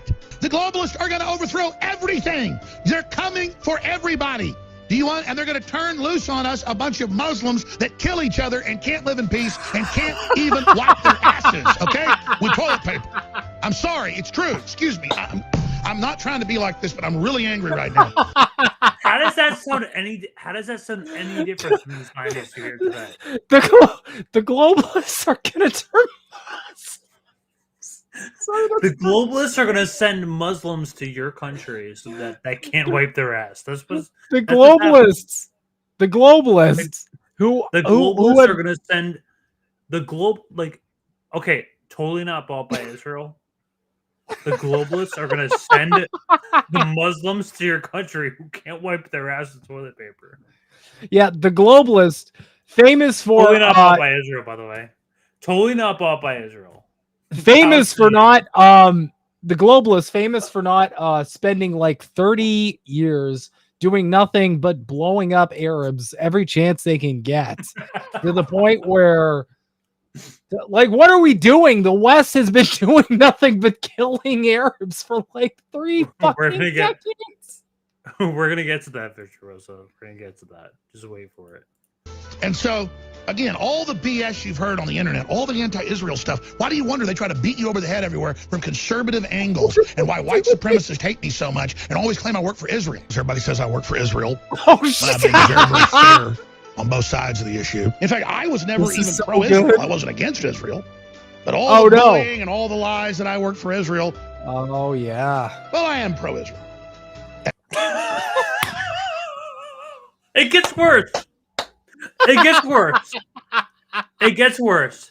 It gets worse. And then I would just get bullied online and by leftist publications going, Jones hates Muslims. Jones is a racist. Not good. And it was actually their bullying trying to make me be anti-Israel that made me study it more and become pro-Israel. So good luck with all and that Alex is just bullying like that's going on. Everybody's tried to bully me to attack Israel. They tried to bully me. No, I'm going to support Israel now more. Do I support Israel or don't I? And I've been very, very clear that I do support Israel. And I've been very, very clear that I do support Israel. And by the way, they make Zionist a dirty word. Zionist a dirty word. Do I support Israel? This is back in the 90s. This is in the 90s. No. Or don't I? Like, don't feel bad. Some of this I'm seeing for the first time. So no, I'm fucking losing it here. I'm like, God damn. You should feel bad. I think you should feel bad. No, don't feel bad. Actually, don't feel bad. That's why we're Prolepilled. But you should hear more of this.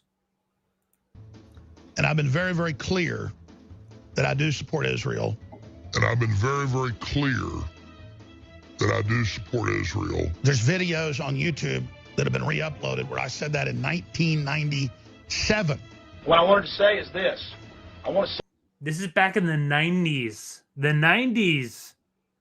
Listen to this. Back in the 90s. I was back in the 90s. Watch this. Watch this. Say this out in the open. I support the Jewish state of Israel. They have been in that land. That is their land. In fact, I was never even pro-Israel. I wasn't against. What I wanted to say is that have been the 90s. The 90s. Uploaded where I said that in 1997. What I wanted to say is this. I want to say this out in the open. I support the Jewish state of Israel. They have been in that land. That is their land. In fact, I was never even pro-Israel. I wasn't against Israel. But all the bullying and all the lies that I worked for Israel. Well, I am pro-Israel. I support the Jewish state of Israel. They have been in that land. That is their land. And it's the UN that has declared them terrorists.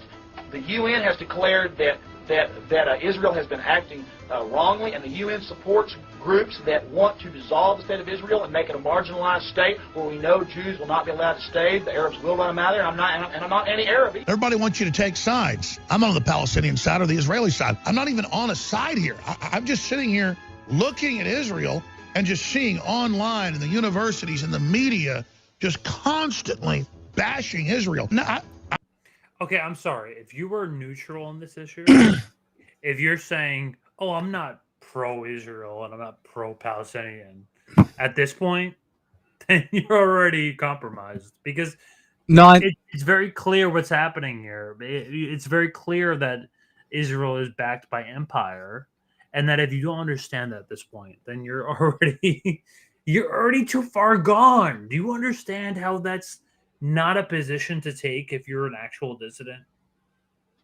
Not just that, but like, I'm sorry. I am fucking sorry. If you're, because Alex's whole brand is he's like the knowledge provider. He is like the source of truth, the source of history. He's very well, according to Alex, and I'll get into this with the psychological angle of this. According to Alex, he is the all-knowing person who knows everything about every single topic. But like, if that's the case, how can you be neutral after the Nakba happened? After 1967 happened? Yeah. How the fuck can you be neutral after the Nakba, after the Balfour Declaration? Well, like, what are you doing? I'm not pro-Israel or anti-Israel. I'm just. That's your problem. You should be. That's the problem. You fucking should be. That's actually the problem. Everybody knows I'm pro-Israel. I think Netanyahu's a lot better than other folks over there. I think they have a right to be over there. It goes back to a fight between good and evil, and real evil is about to get turned loose on the planet. The devil's making his move, and everybody better decide which side you're on. So you decided wrong, it's Alex. Called choosing a side. It's a great idea. And there's big money behind being anti-Israel. What's wrong with Jews believing Israel has a right to what money? When the Muslims want the whole world. What money? My point is the Muslims say Lord Alumer, the objective analysis, by the way. They're going to get the whole world. I mean, they're saying everything is theirs, and I'm supposed to just roll over and say, well, come cut my daughter's genitals off and throw gay people off buildings. I mean, I'm not going to put up with it. We'll be right back. Stay with us. How long have they? How long have they been running with this Hasbro? Throw gay people off buildings or roofs or whatever. With the stinking, filthy, third world woman raping, ass wiping with their. Excuse me. I'm gonna have to go off here. Okay, I just. No, there is a Jewish mafia at the heart of the New World Order. No, there is a Jewish mafia at the heart of the New World Order. What Israel's doing, we know that the kings of blackmail, is that they're actually using their inside knowledge of Abramoff and a lot of other issues, just like Monica Lewinsky and Clinton. We know they were blackmailing them then. We know Israel's the king of blackmail. We know they blackmail Congress and the president all the time. We know Israel's the king of blackmail. We know Israel's the king of blackmail. This is Alex Jones from Infowars.com. And if you come to the realization that I'm a lying, Sheldon Adelson Zionist stooge, tune in to No More News with Adam Green for reality. So you kind of get the understand that Alex Jones has a history of this kind of shit. And it's really not surprising once you get to a certain point. I mean, Alex Jones, by the way, has not only married a Jewish woman with 3 children, but he's also funded by at least 34 Jewish sponsors. This is from yours truly.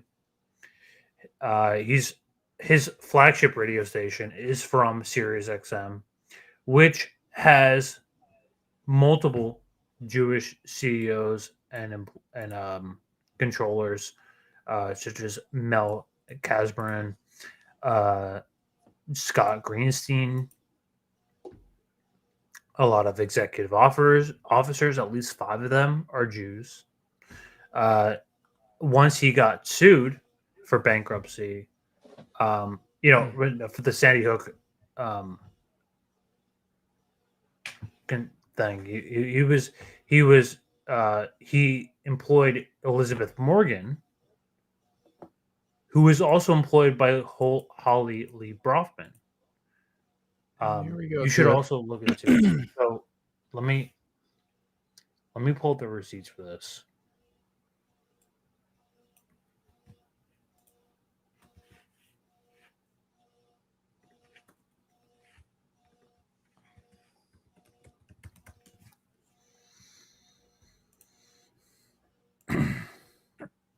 No, I don't want to play.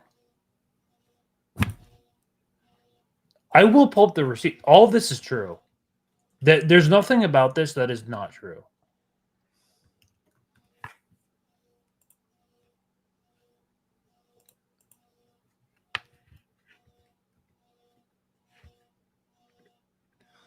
And just a disclaimer, you should not arrive at the conclusion that it's the Jews or any of the Groyper shit. Obviously, No, I'm not trying to do that. I'm not trying.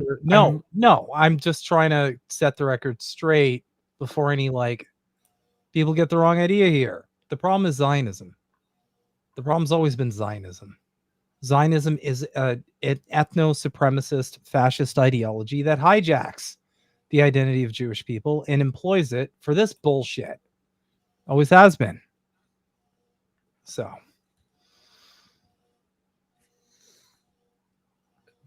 But it's beyond that. I mean, he's an employee, Molly Marani, which I don't understand why you would do this. However, if you are employing someone who works for literally the Stratford agency, which is connected to Mossad and the CIA, you can see here. She was a managing director, editor and a graphic designer for Infowars magazine, and then she was just happened to be an intern for Stratford for a year in 2009, not compromised whatsoever. But there's also a bunch of evidence that Alex Jones has been, I can't pull up these directly, But in a lot of the court hearings, when Alex Jones filed for bankruptcy, that Alex Jones' parents worked for CIA, and then he has Masonic ties. And this is not even something that's coming from me, because Alex Jones actually admitted this himself. This is something that Alex Jones admits himself. He says this. He says that my parents have come from Masonic roots, so much so that he admits himself that my parents are from the Masonic, the Freemasons that literally formed Texas. That is not coming from me. That is coming from Alex Jones' mouth himself. This is what he is saying. This is not something that I'm saying. This is not a claim that I'm saying. Alex Jones literally admits that his parents comes from the Masonic roots of Texas, the state of Texas. This is not me. Listen to this. Say that I have major Masonic roots. I have never been part of a Masonic lodge. I've never taken Masonic oaths or rituals. A lot of my family, because Texas was pretty much Masonic through and through, was Masonic, high-level Masonic. So it's the old-time religion. And all it is a university study of religions, of philosophy, and of building, and of mathematics, and of agrarian systems, because they didn't just bring anybody in to teach them the knowledge of warfare, the knowledge of science, the knowledge of culture.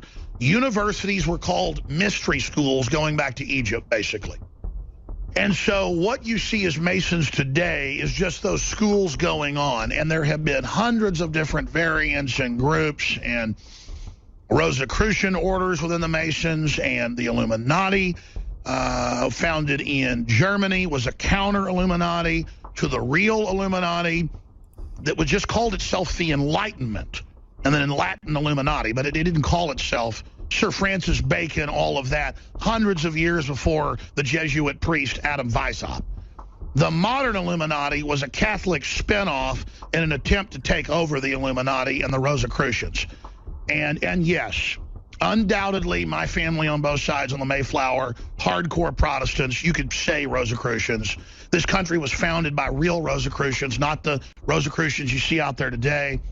And so, undoubtedly, if you want to say it, I mean, I would say I come out of a classical Enlightenment family of what you would call real Illuminati, real Enlightenment. And I'll just say it here on everybody. He literally says that he comes from a family of an Illuminati. Yeah, the thing is, the breadcrumbs were always there. What he didn't count on anybody figuring out was that he positioned himself as this kind of guy, kind of in the similar vein of Trump, where it's like, I'm connected to these people, therefore I know them best. Therefore, I'm in your side, but I'm reporting on what the bad people are doing, even though I'm connected to them. And he's said this multiple times. I've lost track of how many times Alex Jones has said, oh, my insider at the FBI or the CIA or any intel agency, the Mossad, any of them, saying like, yeah, I got an insider who's giving me this information from this agency. Yeah, that's not how this fucking works, bro. That's never how this works. Just nobody was paying attention. They were too caught up in the slop, because the slop was what made him so attractive. The show, the performance, the production, the projection of Alex Jones, the image that is produced. That's what was most appealing. But this is all relevant to the idea that Alex Jones, who not only Molly Marani, who I've already described before, is a former employee of basically the Mossad, the CIA and the Mossad. She used to work for Stratfor. And Stratfor, there's also evidence to believe that Alex Jones did a photo op within the same environment that Stratfor did, who was a Zionist billionaire and who was involved in millions of dollars. There is literally probably only 2 to 3 degrees of separation between Stratfor's Zionist chief executive George Friedman and Alex Jones, because they're literally pictured in front of the same exact background. You could see it right here. Yeah. So, and it's hard to believe that Alex Jones is not an intelligence asset, given a lot of this information. Not only does he first comes on from Sirius XM radio, which is mostly Jewish. There is 34 Jewish sponsors, married to a Jewish woman. His parents admits in court that they used to work for the CIA. Not only that. That's so wacky. Alex Jones. It's not just that, though. It's not just that. Alex Jones admits himself. He admits that his parents worked for the CIA already. He already admits that his dad worked for the CIA. He already admits that his dad worked for this. It's not like me saying this. Alex Jones admits himself that his parents used to work for the CIA. Watch. My mom and dad had multiple discussions.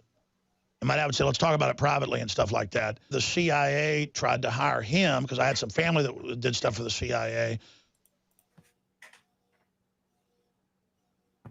Okay. But we'll just breathe. Like, what are we doing? It's over. This is done. What are we doing? My parents used to work for the CIA. Not a big deal. Not a big deal. My parents work for the CIA, but I'm definitely giving you the absolute truth on everything. I'm just a regular truth teller, by the way. Hey, what did Tucker Carlson's parents like? Oh, right. This is a trend, isn't it? CIA too. Yeah. Oh, wow.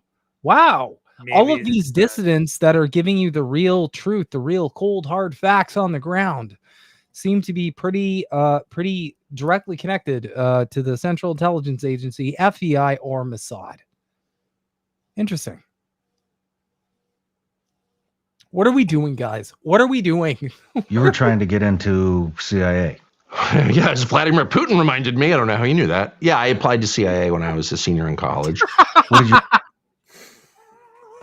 What are we, guys? If what I can are we talk, doing? listen. If you're on the right, I just need a second here, okay? If you're watching this and you're on the right, okay, you are getting fucking psyoped, and it is right in front of your face. To the nth degree, like it's more right so there. than the left. Like It's right more there. So than the left. Yeah. I know the left is a giant psyop. I get it. I totally fucking get it. They're just running a new Democrat who's progressive and blah, blah, blah, and he's going to John Fetterman it up. I'm seeing it. Hassan was covering it. Listen, if you're on the right, every single anti-establishment person glows brighter than every single sun in the universe. And you know it. You see it. You just haven't seen the breadcrumbs. That's what we here at Prolepilled are here to help you find. Or you just don't care. Or you just don't care. And then if you don't care, then you should care because they are. We're showing you the proof.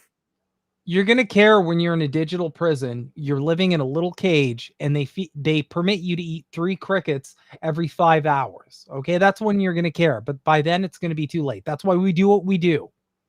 Because we need to help you care. I would say, let's talk about it privately and stuff like that. The CIA tried to hire him because I had some family that did stuff for the CIA to be inducted in Maryland into literal below ground bases for a 4-year secret tour. My dad did work at the medical school. He was someone who would do medical procedures on high-level CIA people. You know, I have to probably say his parents literally were literally Masonic agents for the creation of Texas. That is not a joke. He literally says it right here. Watch. That I have major Masonic roots. Undoubtedly, my family on both sides on the Mayflower, hardcore Protestants, you could say Rosicrucians. My mom and dad had multiple discussions.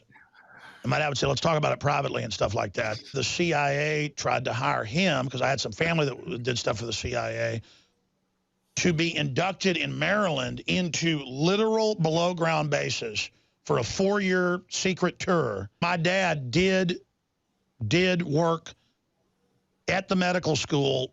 He was someone who would do medical procedures on high-level CIA people. You know, I have to probably say that I have major Masonic roots. Undoubtedly, my family on both sides on the Mayflower, hardcore Protestants, you could say Rosicrucians. My mom and dad had multiple discussions. And my dad would say, let's talk about it privately and stuff like that. The CIA tried to hire him, because I had some family that did stuff for the CIA. All right. And into literal. All right. So being part of a Masonic lodge. I've never taken Masonic oaths or rituals. A lot of my family, because Texas was pretty much Masonic through and through, was Masonic, high-level Masonic. So it's the old-time religion. And all it is a university study of religions, of philosophy, and of building, and of mathematics, and of agrarian systems, because they didn't just bring anybody in to teach them the knowledge of warfare, the knowledge of science, the knowledge of culture. Universities were called mystery schools going back to Egypt, basically.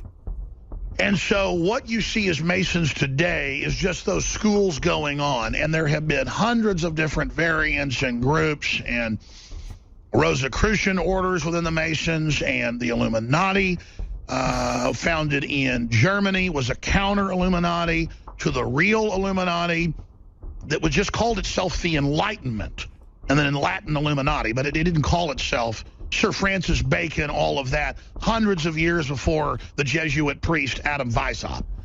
The modern Illuminati was a Catholic spinoff in an attempt to take over the Illuminati and the Rosicrucians. And yes, undoubtedly, my family on both sides on the Mayflower, hardcore Protestants, you could say Rosicrucians. Okay. This country was founded by real Rosicrucians, not the Rosicrucians you see out there today. And so, undoubtedly, if you want to say it, I mean, I would say I come out of a classical Enlightenment family of what you would call real Illuminati, real Enlightenment. And I'll just say. What else do you take from this? What else do you take? All right, so just to wrap this all together, because it's coming on midnight, I will play this last clip just because he's, this is the reaction, the ultimate reaction of Alex Jones. Okay, having just one of his employees leaving. Like I said, he's one of his employees jumping ship. And he's out here. And is it really a joke? I don't know if it's a joke. I don't know if this is all a joke or not. Because he's literally crashing out. He's literally crashing out. 1 second. I'm not hearing anything. Ah! The great opening of 2025. It is continuing. That's what I'm saying right now. This is the great opening. The great opening of 2025. You will not see greater cope any more than this year. This year, you will experience more cope than you have ever seen in your entire life. This is the great opening, and this is where it's coming from. You are a snake. You are a rat. You are a fraud. You are a backstabber. You are a handbiter. You are a disgrace. And then he goes on fucking air and lies about me. Fuck you, you fucking piece of shit. I won't fucking take people stabbing me in the back anymore. Fuck you. See how ready he is? Yeah. So play the. You were gonna play that clip where he interrupts him. What clip? Where he interrupts for talking about Israel. You had it loaded a minute ago. Right. Yeah. Okay. Do that. No, not that one. I want to know if this is real or not. Alex Jones plays this off as a joke because he says it's just a joke. Apparently, it's just a joke. It's just a joke. It's a joke. It's a bit. It's a joke, right? Yep. Back to what you were saying. But I want you to look at Owen Shroyer's face here, because tell me if he looks uncomfortable or not About college, because I think it's Hold on. Hold on a second. Look at his face. I just got a call from Tel Aviv. It's got the call. Stop talking about Israel right now. Oh, it was straight out of Tel Aviv, huh? Yeah, Benjamin Netanyahu, my boss. Are you sure it wasn't Jerusalem? Stop right now. Or Washington, D.C.? I'm ordering you. Or Trump Gaza International? I'm in there every day telling Owen. I have to restrain him. Did you Okay.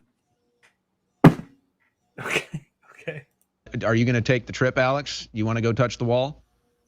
I would love to go to Egypt. I'd love to go to Israel. I could arrange that for you. I want to go see the Great Wall of China. I mean, I'm going to work with Xi Jinping. Yeah, no, I would love to go see Golgotha where Christ was crucified. And I would love to do all that. Would you kiss the wall? Like Vance? Probably to troll people, yeah. That'd be a good troll. That'd be a pretty good troll.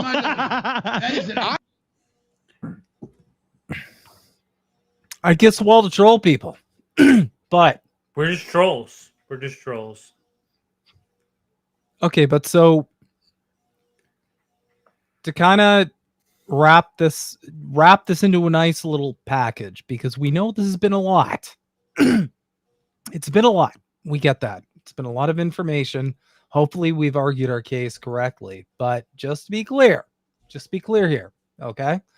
Now you know why Owen Shroyer left Infowars. Now you also know why Alex Jones kept interrupting him and dictating what he needs to cover and what he needs to not cover. Because that's what Owen Shroyer said. That's what Owen literally said that himself. Yes. Because at the end of the day, after all of the evidence we've just thrown in your face, it's really clear that this truth teller, this firebrand, this person who's the source of the ultimate truth, very clearly is not that. What he is he's a limited hangout and he's a controlled opposition. And to hit it from a psych angle for a second, I want to give a bit of a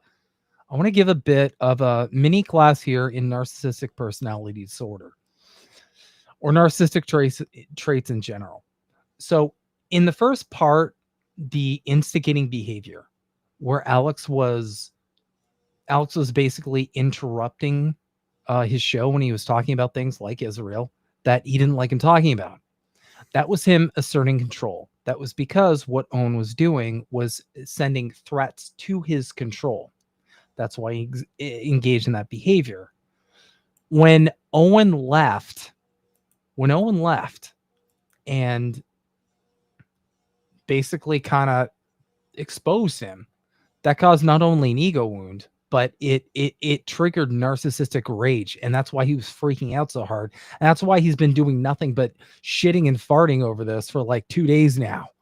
Because narcissistic rage is when a narcissist loses control. It's when they lose control completely. It's when they fly off the handle. And that's because they feel like they're their manipulations aren't working, so they switch. They have to switch it up. The mask comes off and they're like, fuck this. I gotta big dick this person. Right? So that's kind of what we've seen. But that's why Owen Shroyer left. And that's the truth about Alex Jones. That is the 100 penultimate truth about all this craziness you're seeing here. I mean, can you imagine working under that? Like, I can't. I genuinely can't. Why would I do that? If I haven't gotten a raise since 2018, and I've been working paycheck to paycheck for quote unquote like the truth, right? Why would I keep working there? If I was getting bombarded with like different interviews that Alex wanted to hear, or different kind of topics that Alex wanted to hear. Why would I do that? And remember guys, Owen just started criticizing Israel. This was a new development. People took notice. I took notice. Where I'm like, wait, you're going on this Israel bend, and people started posting like videos about it. And Owen probably just like read the room. He was probably just like, oh yeah, like they're committing open genocide. It's being live streamed. It's been live streamed for 2 years. Like, holy fuck. Everybody's asking like why there's this bizarre like Israel like worship in like every American politician, every Canadian politician, all these politicians across the world. Like, everybody's just kind of talking about this. Like, I can't just pretend this doesn't exist. I'm going to come off as a weirdo. And he goes like, okay, I'm going to go in here. And it really, the first time it started, in my opinion, if I'm wrong, please correct me in the comments or in the chat. The first time Owen really went in was the 12-day war with Iran, because he was like, yeah, Israel started this. They started it, and then they get to go hide in their bunkers. And like, this is fucked up. Like, why is anybody supporting this? I don't understand. Why are we supporting this? Yeah. Yeah.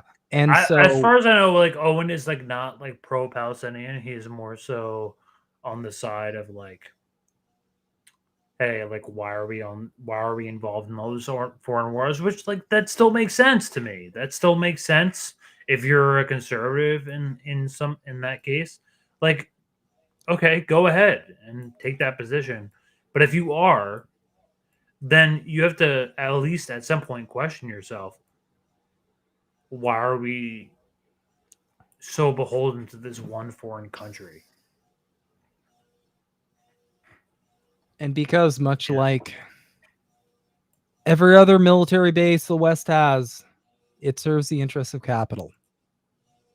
And that's what the world truly is beholden to. Yeah. Sad but true. It's sad but true. Bum, bum, bum, ba-da.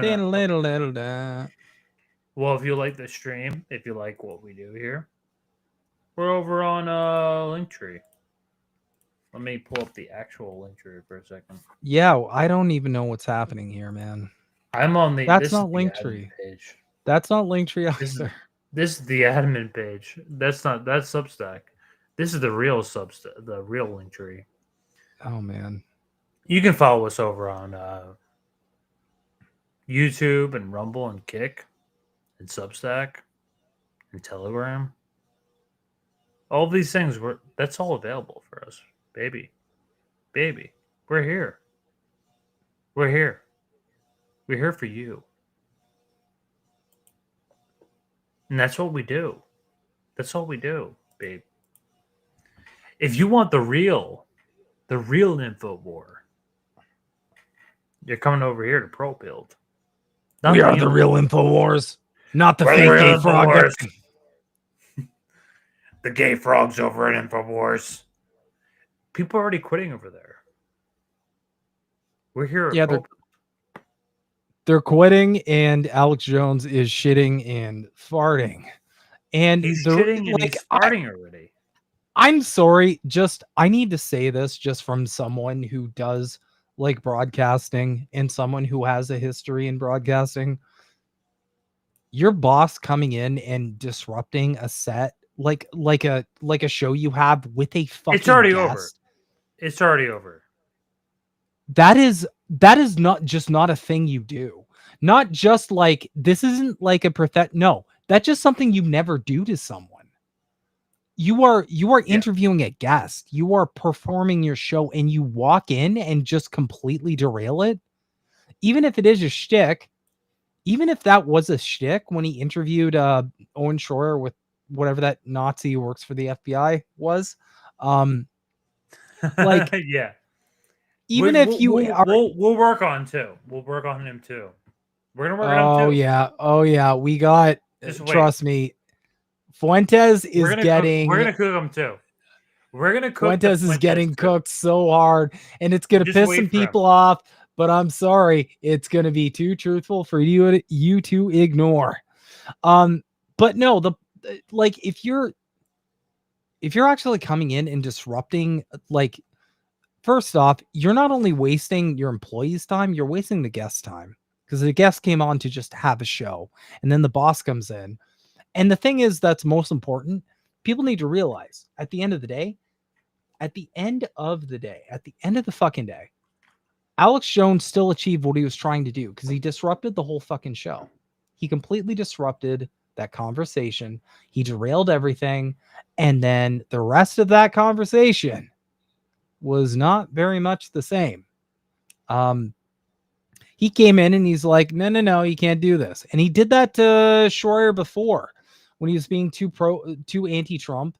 And then Alex came in and gave him a weird, like, lecturing and being like, actually, Trump's great. And here's why, and here's why, and here's why. And it's like, bro, fucking come on.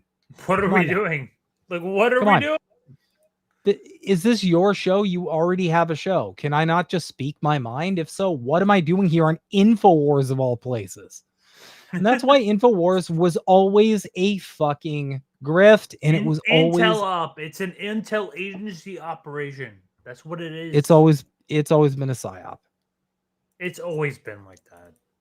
Maybe Owen was in on it, but maybe he was just an employee. Maybe he was just an employee and he was like, fuck. I think a lot of employees over at Infowars were just like knowledgeable